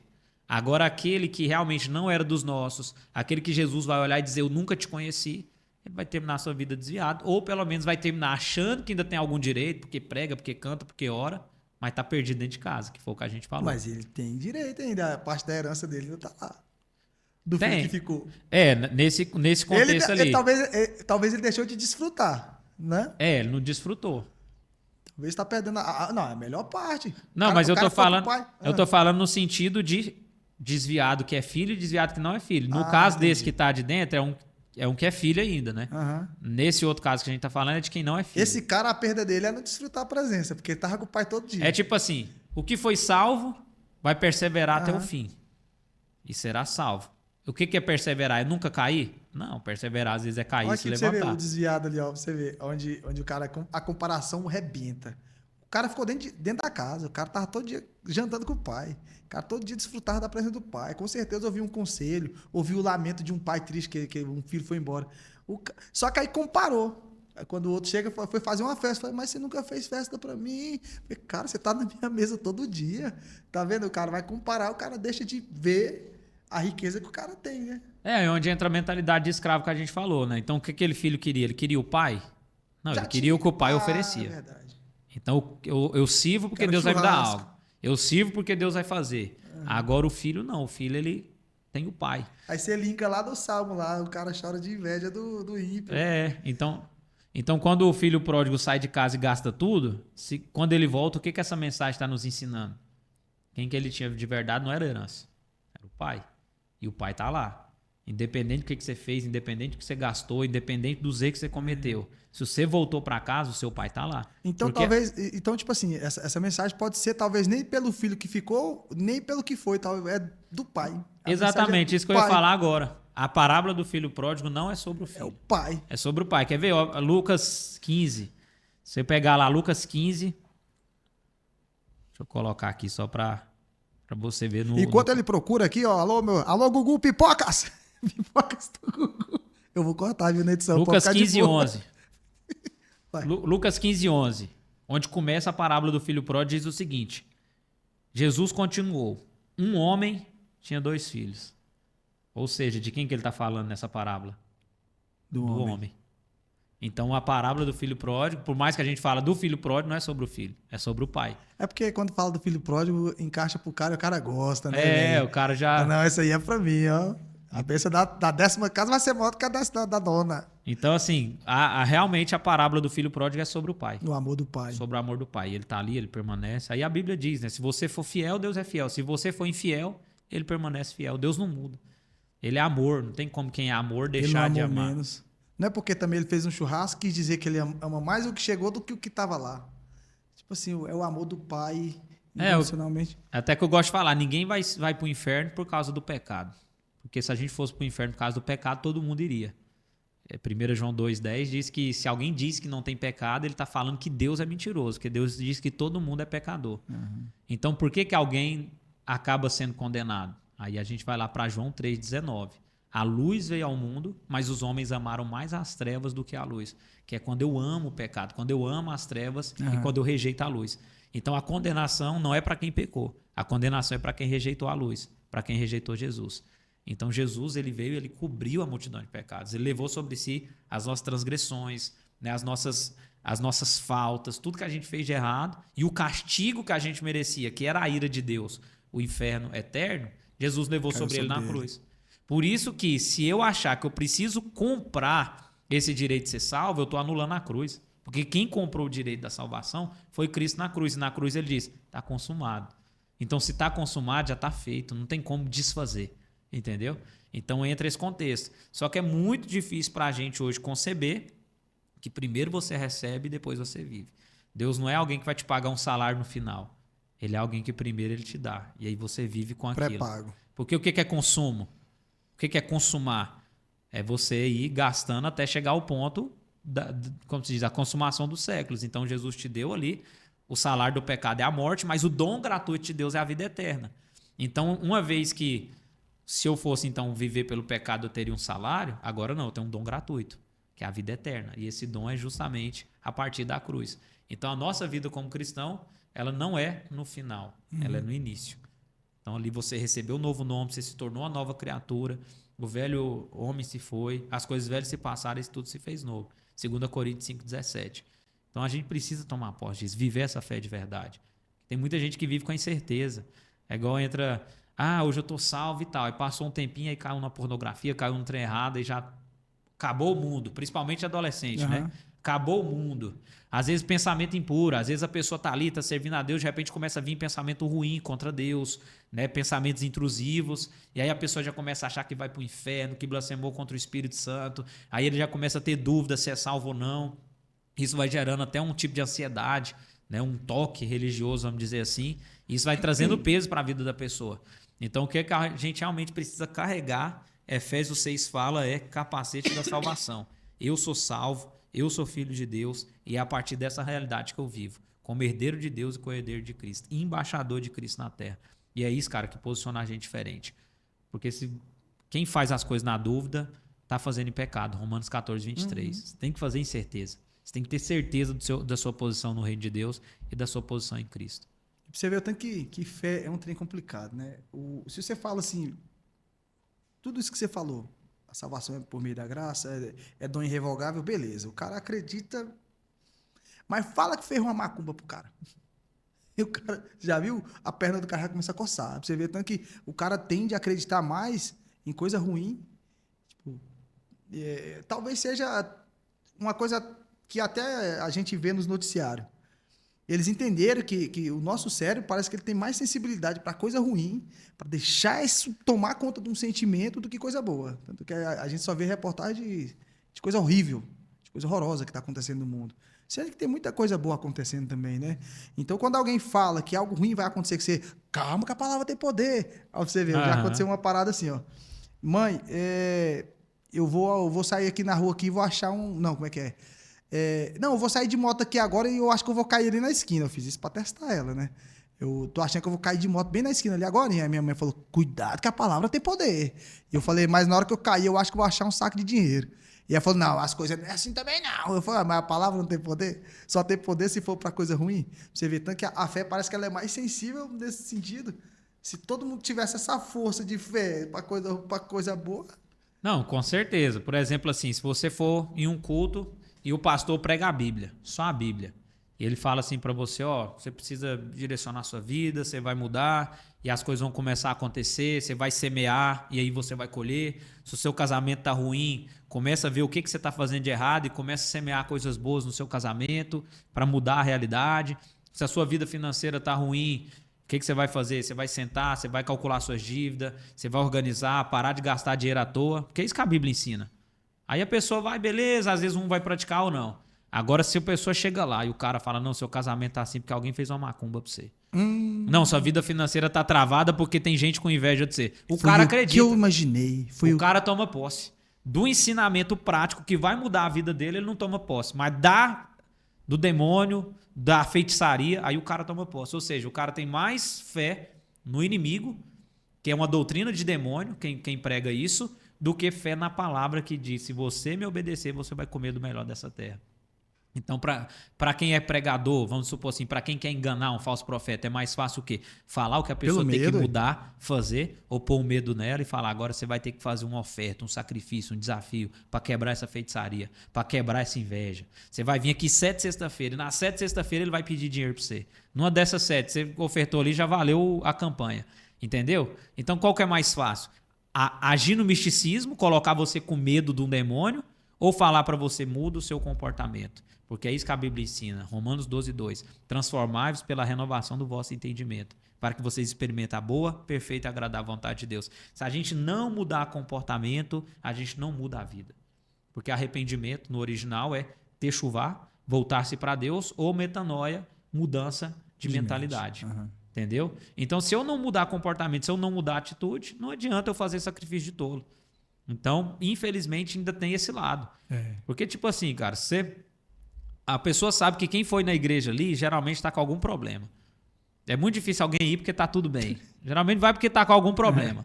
E aí o que o cara que é esperto e já está na má intenção faz? Ele já sabe, ele vai lançar. Pega no medo. Ah, porque tem gente aqui que está com a luta no casamento. Eu e você é casado. Quem de nós dois que não está na luta do casamento? Eu não tô, não. Ou não é?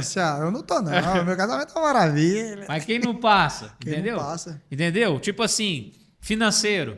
Ah, tem gente aqui que está no desafio financeiro. Ou se não está no desafio... Todos nós vivemos. Ou se não está no desafio, tem gente aqui que está com algum projeto financeiro. Uma causa na justiça. Então, tipo assim, aí o cara fala, ixi, é comigo. Senti aqui, ó, é comigo. Essa é para você que orou para Deus essa madrugada, pedindo um livramento. Tem alguém aqui, fica fácil. Tem alguém aqui que tem um filho que tem moto. E Deus está dando um livramento. Aí já... Não, pra você ver, se você faz isso, é lógico que não é lógico que não é zombando. Não, mas eu tô falando de coisa que a gente tem sabe. Muita gente que foi doutrinada assim e a fé é essa. Eu não posso me dar a zombar. Mas se você aponta o dedo aqui e fala qualquer uma dessas, alguém que está assistindo vai estar dentro disso. A questão é acreditar no que foi dado ou não. Pô, já foi pago, e aí? Mas assim, no ponto que a gente está entrando aqui de fé, né, no sentido é o seguinte, o que vai mudar a minha vida? Eu saber que tem gente fazendo macumba para mim ou eu mudar a minha atitude?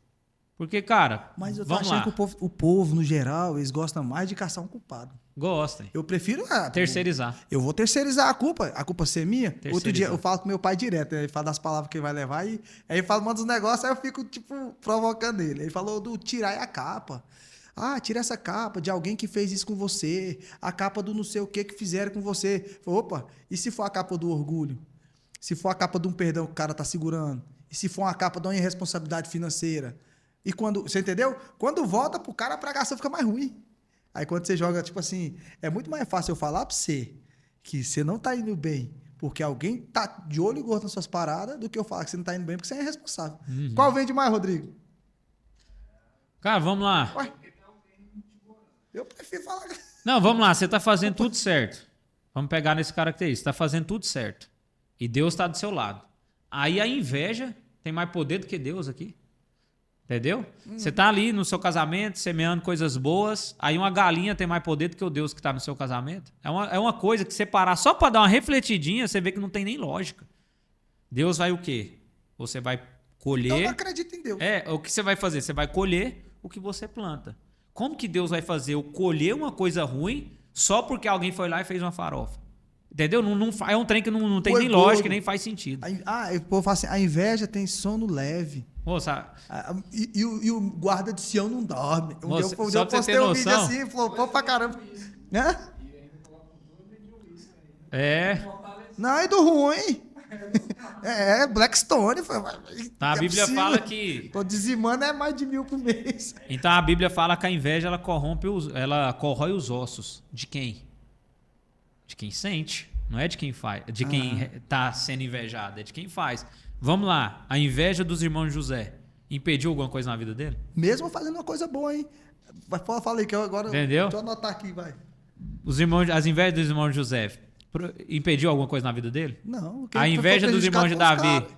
A inveja que Daniel sofreu. A inveja que Mardoqueu sofreu. Cara, pega só a Bíblia. Só 4, 5 histórias da Bíblia ali, você vai ver que a inveja não tem poder contra a vida de ninguém. Entendeu? Agora, sim, se você está plantando coisa ruim, você vai colher coisa ruim, independente de alguém ter inveja, independente de alguém estar fazendo. Então, se a gente não mudar a mentalidade e comportamento, não adianta. Agora uma coisa que você é mais da Bíblia do que eu, você me corrige se eu estiver falando besteira. Jonas foi lá e fez a coisa mais correta. Ele não queria pregar para Nínive, não, porque não queria ver aquele povo ser salvo. Beleza, eu vou lá pregar, então vai cair fogo? Vai. Beleza, foi lá e pregou porque queria ver cair fogo. Ele subiu pro monte, ficou lá esperando o fogo cair, ficou lá até virar árvore. Você vê? Ué, isso é o prejudicado nisso, não? Isso não tem uma história por trás disso, não? Então, seria tipo... Como que eu posso dizer? O oposto do que seria Jesus, né? Foi lá e pregou bem, mas por que ele pregou? Porque ele só queria ver eu pegar fogo. Não, beleza, eu vou lá pregar, então vai cair fogo, né? Vai. Foi lá, pregou, todo mundo se arrependeu. Só que você sabe que, na verdade, ele já não queria ir, porque ele sabia que não ia se cumprir, né? Então, já. Então ele meio que já sabia. Então o que acontece é o seguinte, o Jonas ali ele é um contraposto de Jesus. Então enquanto Jesus vem para realmente dar vida, realmente perdoar, realmente salvar e fica 3 dias morto ali, Jonas também. Só que Jonas vem com a mensagem de juízo. Jesus vem com a mensagem de salvação.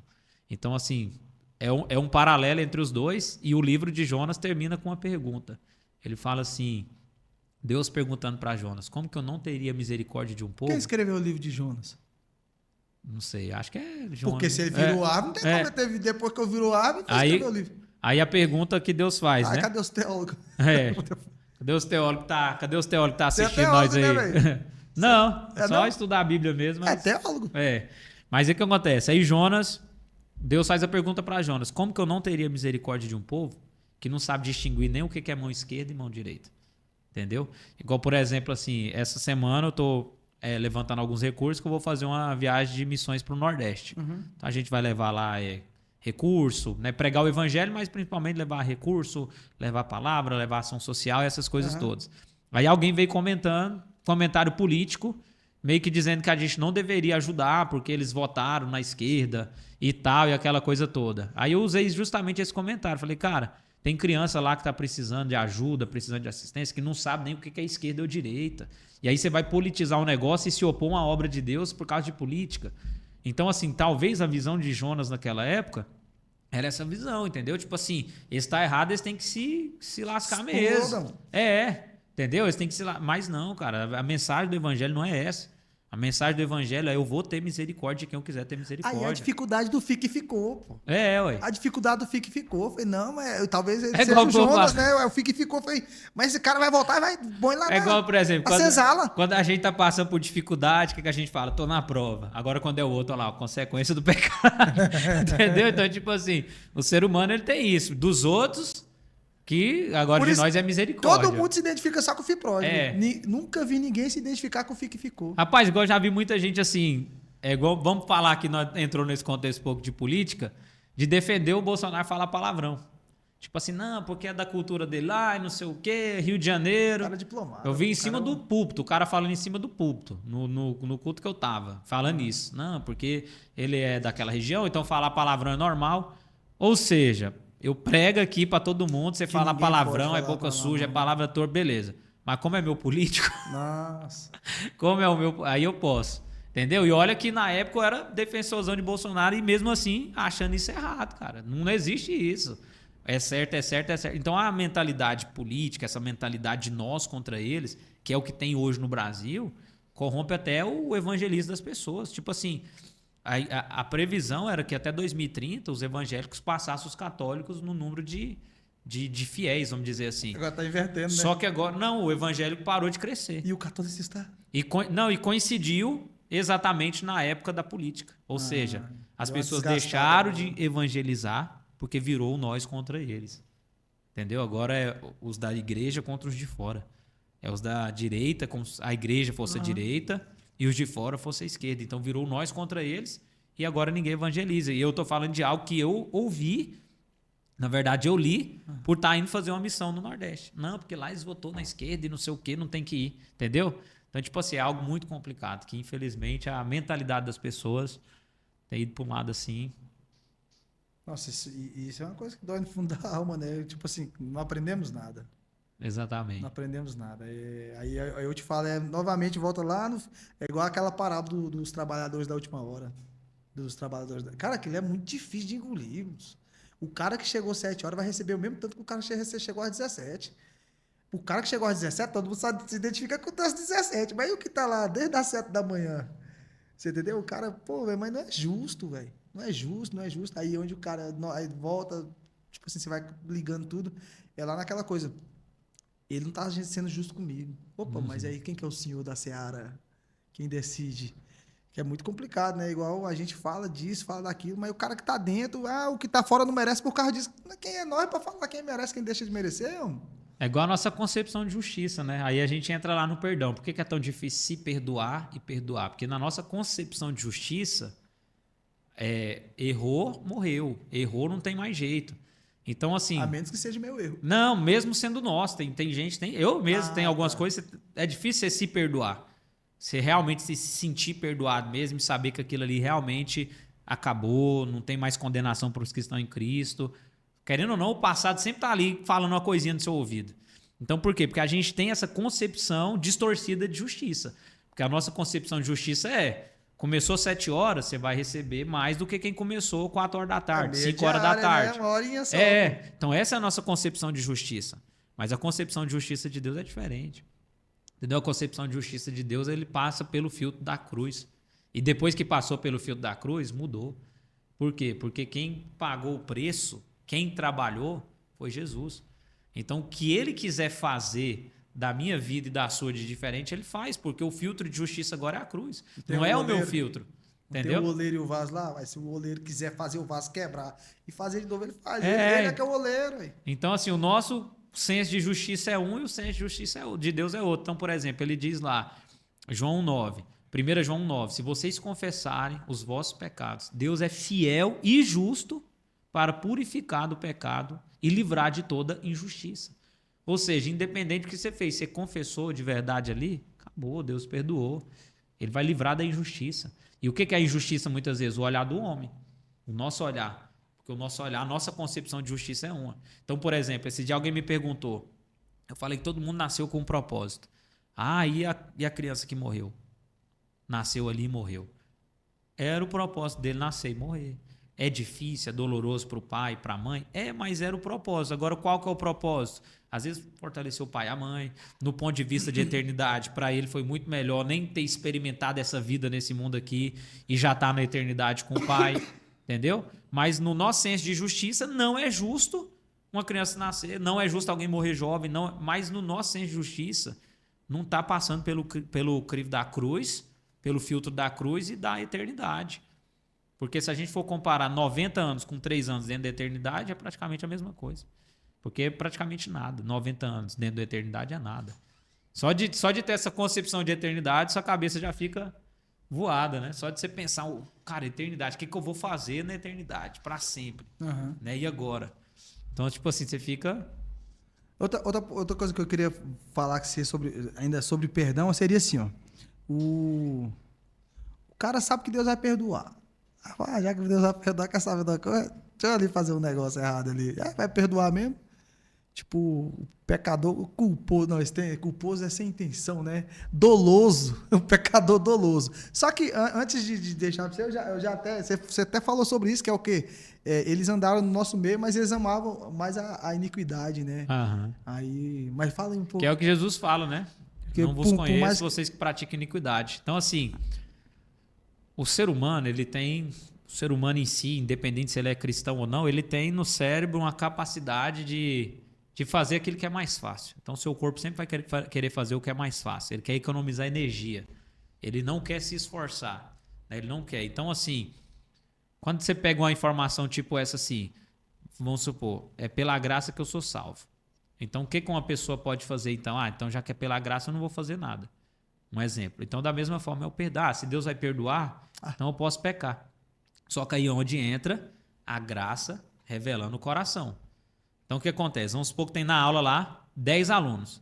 10 amam matemática, 5 amam matemática e 5 odeiam matemática. Se o professor entrar na sala e falar assim, a partir de hoje, ninguém vai ser reprovado. Todo mundo está aprovado. O que vai acontecer? Os 5 que amam matemática vai continuar estudando, porque eles não estavam estudando para ser aprovado.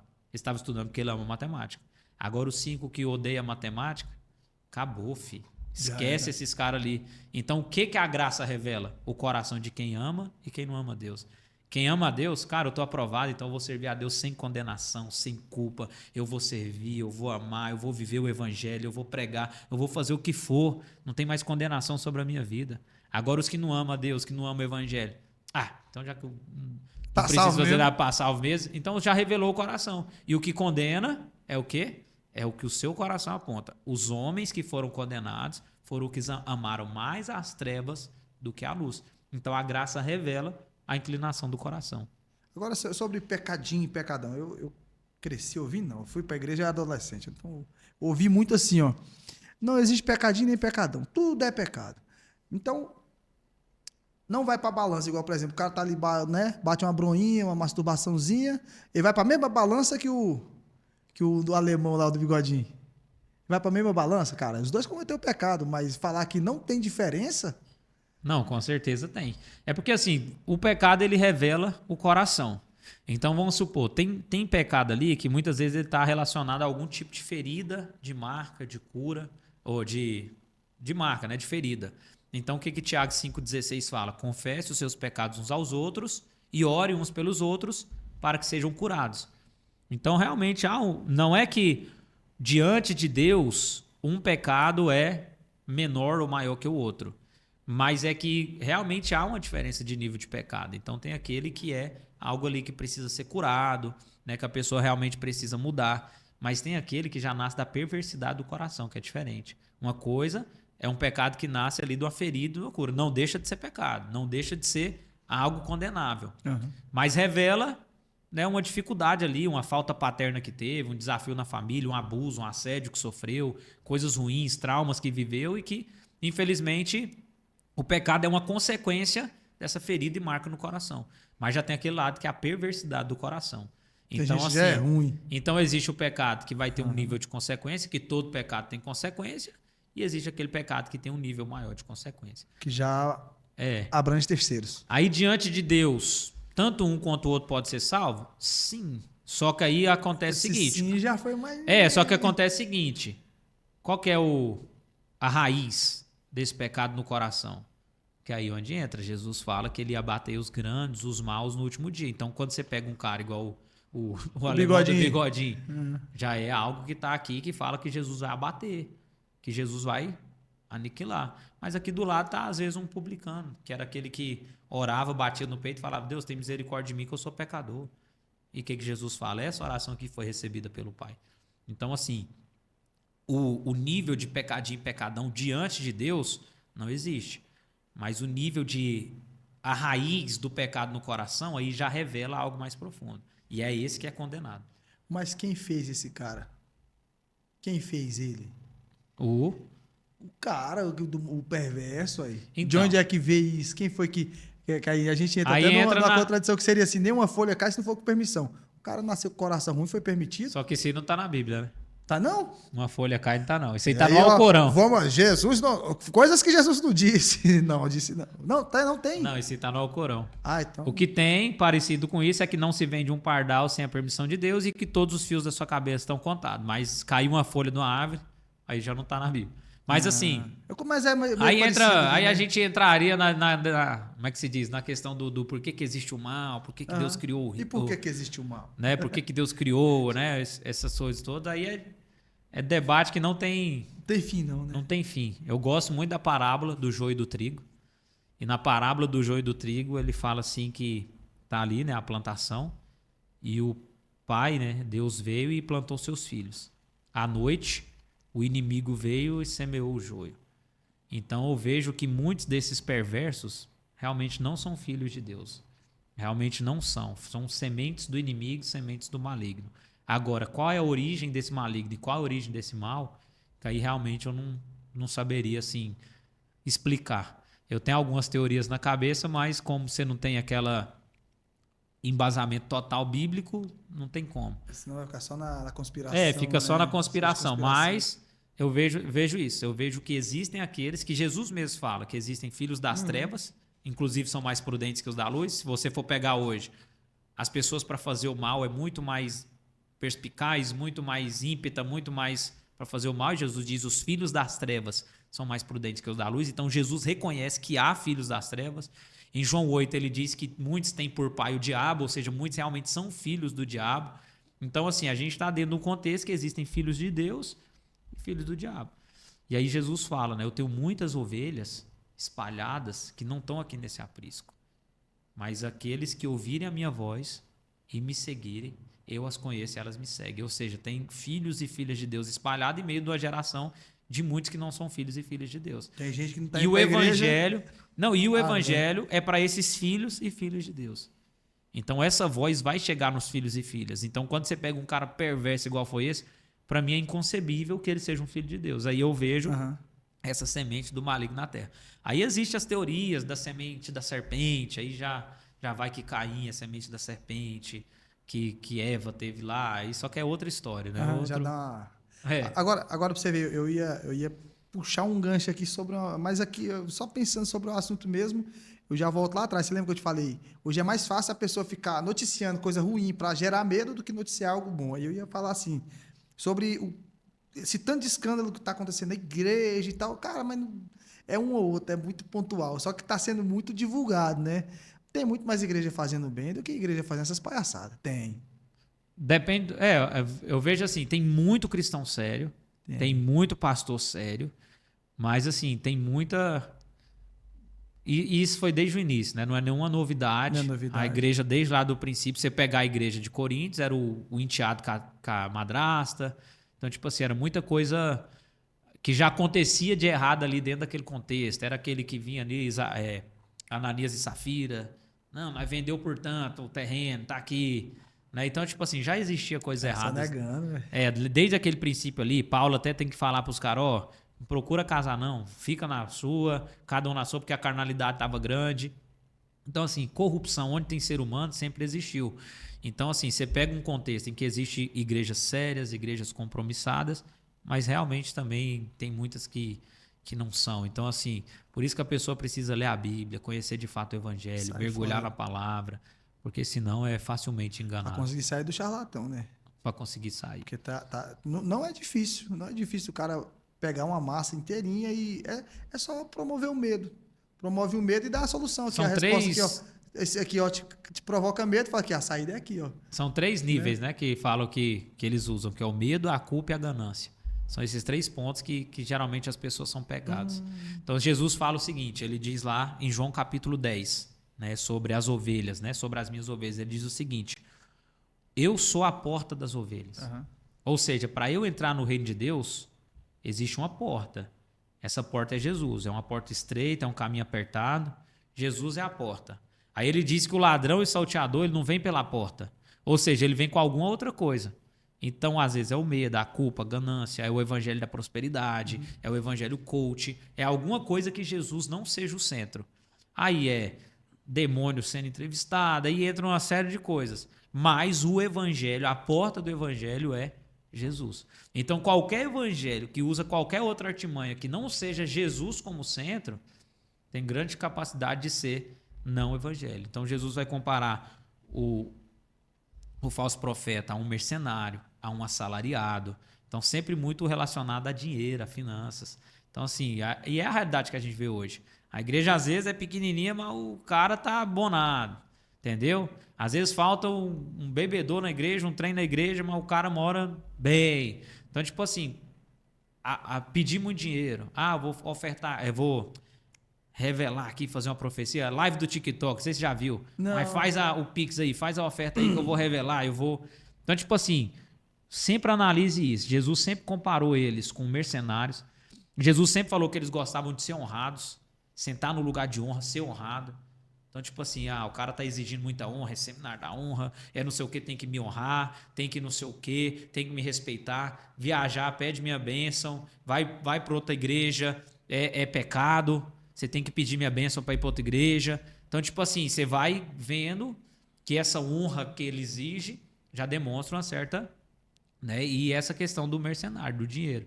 Então, analisar muito isso, analisar muito assim, a raiz que está por trás. Porque eu vejo assim, igreja, sempre vai ter coisa que você vai concordar e discordar, vai ter coisa que é bíblica e não é não bíblica, tem coisa que você que está discordando, mas você que está errado, a gente que está errado, mas você tem que julgar a intenção final. Então, se a intenção final aponta realmente para a salvação de pessoas, para abençoar pessoas, para o crescimento do reino, vai ter dificuldades ali que você passa por cima. Mas se você vê que a intenção da igreja ali mesmo, realmente você só veio arrecadar, o pedir, o dinheiro, a honra para o homem, sabe? O homem sempre sendo exaltado. Então você toma cuidado que tem grande chance de ser realmente falsa. E se Jesus não é o centro, né? Se o evangelho é mais prosperidade, você vai ficar rico, você vai isso, e você vai prosperar nessa terra, e você vai dominar sobre os montes, e você vai isso, e Jesus não é o centro, a cruz não é o centro, aí você tem que ficar atento. Mas abrir os olhos. Né? Mas aí esse é o evangelho mais fácil de pegar alguém, né? O que você vai ganhar um grande prêmio e tal. Sendo que qual que é o grande prêmio que o cara ganha sendo cristão? É a salvação, né? É o relacionamento com Deus, né? O relacionamento ainda vem primeiro que a salvação, você acha? Sim. Esse foi o grande objetivo de Jesus, né? Eu sou o caminho, a verdade e a vida. Ninguém vem ao Pai a não ser por mim. Então Jesus não veio trazer um Deus, né, para que a gente pudesse servi-lo. Jesus veio devolver os filhos ao relacionamento com o Pai, que foi o que tinha sido perdido lá no Éden. Então, o principal é o relacionamento com Deus. O foco da vida do cristão é esse relacionamento. É realmente você ter essa... Por exemplo, por que Deus criou primeiro o homem e depois criou a mulher? Porque se ele tinha a mulher criasse a mulher primeiro, ela dá tanto pau que tava fazendo o mundo até hoje. Não, eu falo assim, por que ele não criou os dois, homem e mulher, junto no mesmo dia? Ele tinha poder para isso. Mas ele foi lá, criou o homem, período de relacionamento com o homem. Quando ele foi criar a mulher, ele poderia ter feito do bar também, com o homem ali assistindo. Não, ele deixou o homem dormindo, criou a mulher. Então, a mulher, o primeiro contato e relacionamento da mulher foi com Deus e depois ele entrega um para o outro. Por quê? Porque a base sólida de todo relacionamento é primeiro o relacionamento com Deus. Então, Deus estabeleceu um princípio, né, que a gente foi criado primeiro para o relacionamento com Ele. Então, o evangelho, o foco do evangelho é relacionamento com Deus. É que eu até vi um trecho de um vídeo que você postou que é: por que eu devo orar? Sendo que Deus já sabe a minha intenção, sabe o que eu preciso, Deus já conhece, ele é onisciente, né? Então ele já sabe o que eu penso, por que eu devo orar? Justamente essa questão, porque a oração é relacionamento.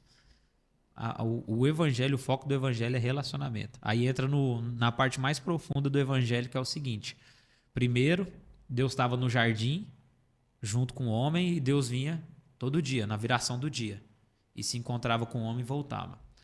Depois, por causa do pecado, Deus vinha esporadicamente. Falava com um, esporadicamente, falava com outro, derramava o Espírito Santo sobre um, sobre o outro, esporadicamente. Quando Jesus vem, que já é a encarnação de Deus caminhando com o homem, Jesus começa aqui a andar lado a lado com o homem. Né? Jesus começa aqui realmente a estar junto com o homem. Só que existe algo melhor do que ter Jesus do nosso lado, que é o que ele diz lá em João 14. É necessário que eu vá para o Pai, porque se eu não for, vocês não vão receber o Espírito Santo, o Consolador. Por quê? Porque o nível mais profundo de relacionamento que alguém pode ter com alguém é esse alguém habitar nele.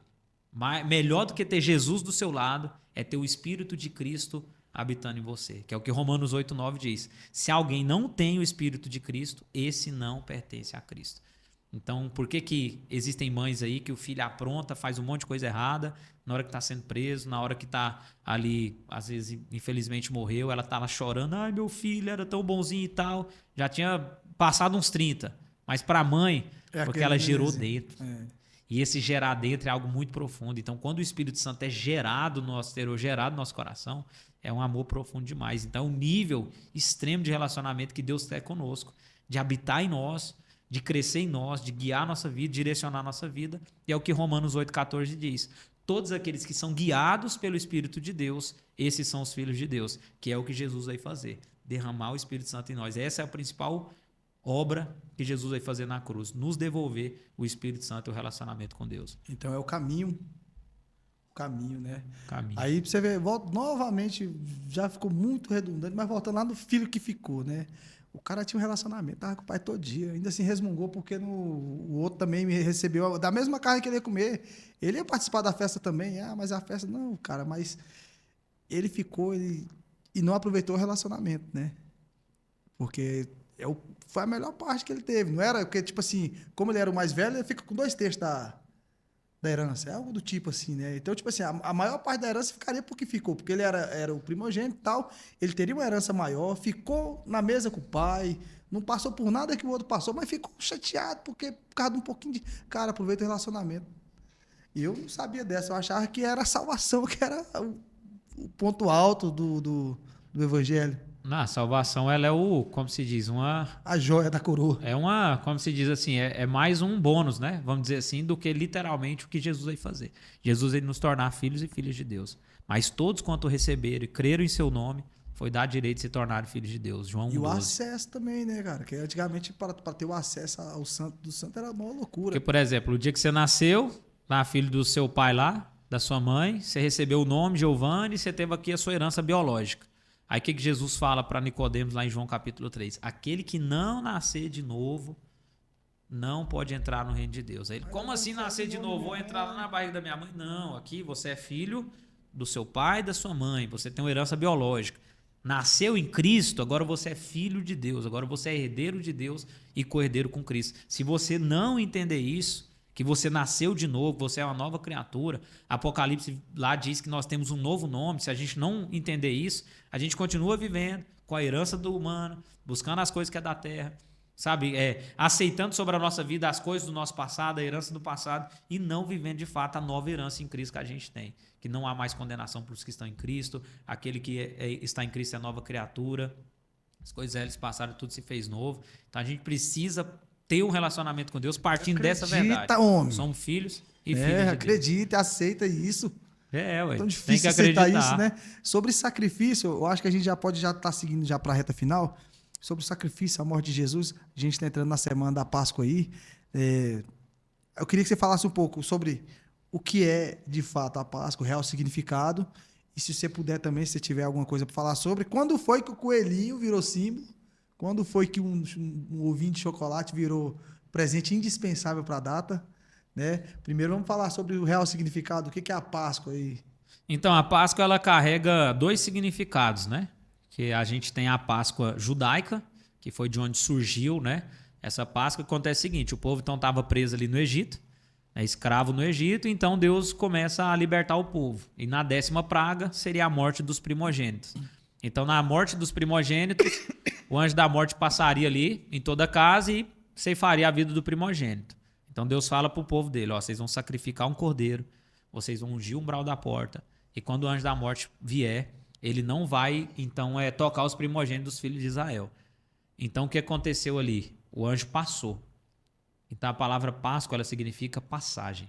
Então, o anjo passou ali e não tocou os filhos de Israel. Então, ali nasceu a festa da Páscoa. Deus estabeleceu ali no mês de Abib, se eu não me engano, a festa da Páscoa no contexto de Israel, no contexto judaico ali, justamente a passagem, quando o anjo da morte não tocou os primogênitos. Beleza. Esse é a Páscoa dos judeus que eles celebram até hoje, essa Páscoa.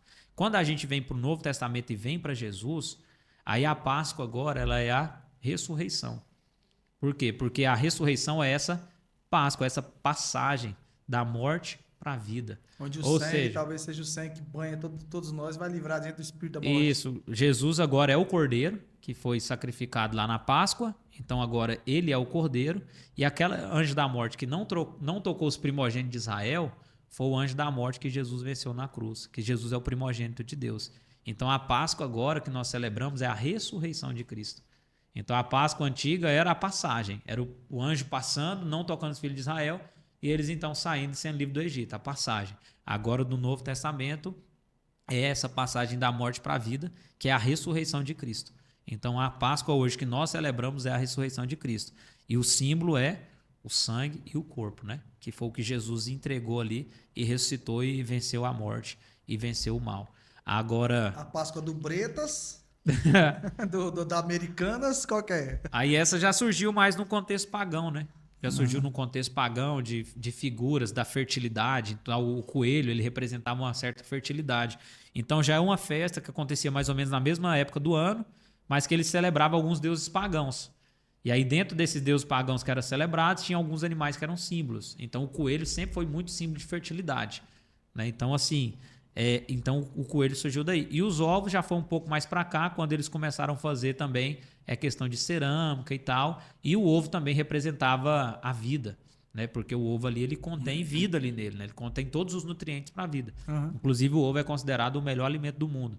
Então, dentro desse contexto lá de Deus... É o segundo, né? Não, passou na frente do leite materno? É o colostro.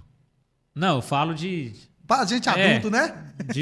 Desse sentido. Então, aí o ovo ficava também como esse símbolo de vitalidade e de fertilidade, o coelho de fertilidade. Então, algumas culturas aglomeraram isso, algumas na época já mais nova começaram a fazer ovos desenhados e aquela coisa toda, começaram a se presentear, e daí surgiu então o coelhinho da Páscoa e o ovo da Páscoa, que não tem nada a ver com Páscoa. E quando foi que o ovo virou passou a ser de chocolate? Aí já é na Revolução Industrial, né? De 1900 e pouco para cá, que aí já veio a Revolução Industrial. Mas não tem problema nenhum eu comer um ovinho de chocolate? Não tem nenhum simbolismo, né? Não tem nada espiritual. Você fala, vou comer porque é a Páscoa e tal. Não, eu mesmo tô querendo um ovinho de colher. Mas assim, como se diz, não... A gente tem que tomar cuidado também. Tem muita coisa que vai se confundindo também, né? Porque, por exemplo, se você for falar, porque é pagão, eu não vou comer. Porque é pagão isso. Então tem um monte de coisa que você quer uma porta de oportunidade na sua vida? Que Deus te dá uma oportunidade. O que está acontecendo? Acho que é o papelão que soltando ali. Então vamos supor, você... se a gente for pegar tudo que é pagão e não for fazer o que é pagão, né? Faz mais nada. Você faz mais nada. Por exemplo, você queria que Deus te desse uma oportunidade, abrisse uma oportunidade para você? Que tipo de oportunidade? Alguma oportunidade? Qual oportunidade? Alguma oportunidade. Eu não sei qual é, eu vou assinar. Então, mas eu falo assim, você já orou para Deus? Deus, me dá uma oportunidade de alguma coisa específica? Já, ué. Então, a palavra oportunidade, ela vem de um Deus que chamava oportunos. Então, se eu fosse pegar tudo que é pagão e não fosse usar, eu não podia usar a palavra oportunidade nem pedir a Deus uma oportunidade, porque oportunidade é pedindo a oportunos, a esse Deus oportunos, que abrisse as portas para mim, entendeu? Então, entendeu? Então a gente precisa tomar cuidado para não ficar religioso demais. É claro, você não vai pegar um ovo de Páscoa, um coelho, chegar lá no seu filho, na sua filha, olha que isso aqui é a Páscoa. E não, lógico que não. Às vezes comer um ovo de Páscoa ali também não vai fazer você ficar possesso, né, endemoniado. Não tem nada igual agora, dia 1º agora é dia da mentira, né? É depois da manhã? É o dia que o cara tem... Provavelmente todo dia. Se fosse um dia só, tava bom, não era? Dia 1 agora, dia 1 de abril. Pra você ver, né? O dia que o ser humano tá hoje em dia, né? Já tem até o dia que o pai da mentira é o diabo. Ele ganhou um dia. Já ganhou o dia já. Podia fazer um dia. Você vai fazer a pegadinha pra alguém? Não, tem que fazer. Tô fora. De falar que tá grávida, né? E tal. Já viu, pô. Não, mas não? Então deixa quieto, né? Então beleza. Amigo, muito obrigado mais uma vez aqui. Por você que está assistindo, ano que vem tem mais, né? Daqui um ano. Daqui um ano na renova. Daqui um ano e meio ou mais, vai ter mais episódio aqui. Mas assim, brincadeiras à parte, quero te agradecer mais uma vez por ter aceitado o convite, desse podcast que é anual, é igual um... Né, acontece aí com tem pouca É igual a Copa credibilidade. do Brasil, uma vez não. É igual a Copa do Brasil. A credibilidade... Uma vez, não, de Páscoa, vamos fazer agora o podcast de Páscoa, é uma vez, velho, pré-Copa. Mas assim, eu quero agradecer a você, quero agradecer a todos vocês que vieram assistir aqui. Eu quero dizer para vocês que tudo que foi dito aqui é de vivência que a gente tem tido. E a mensagem que eu quero deixar, e já te passo, é: Deus não te esqueceu aí, Deus não vai te deixar aí. Ele vai fazer do tempo dele, do jeito dele. Cabe a você aceitar que ele é que é Deus. Então, no mais, muito obrigado. Com você as considerações para a gente encerrar. É isso aí, agradecer, né, o convite da gente estar aqui de novo, conversando, batendo um papo bom aqui. Você também que assistiu, ficou aqui até o final. Fala que Deus possa abençoar a sua vida e já se inscreve aí no canal da Apogeu, que o ano que vem tem mais. Sem falta. Sem falta. Estourando 1 ano e meio, vai ter episódio novo. Mas foi bom bater esse papo aí. Tamo junto. Vamos pra pizza agora. Amém. Um abraço.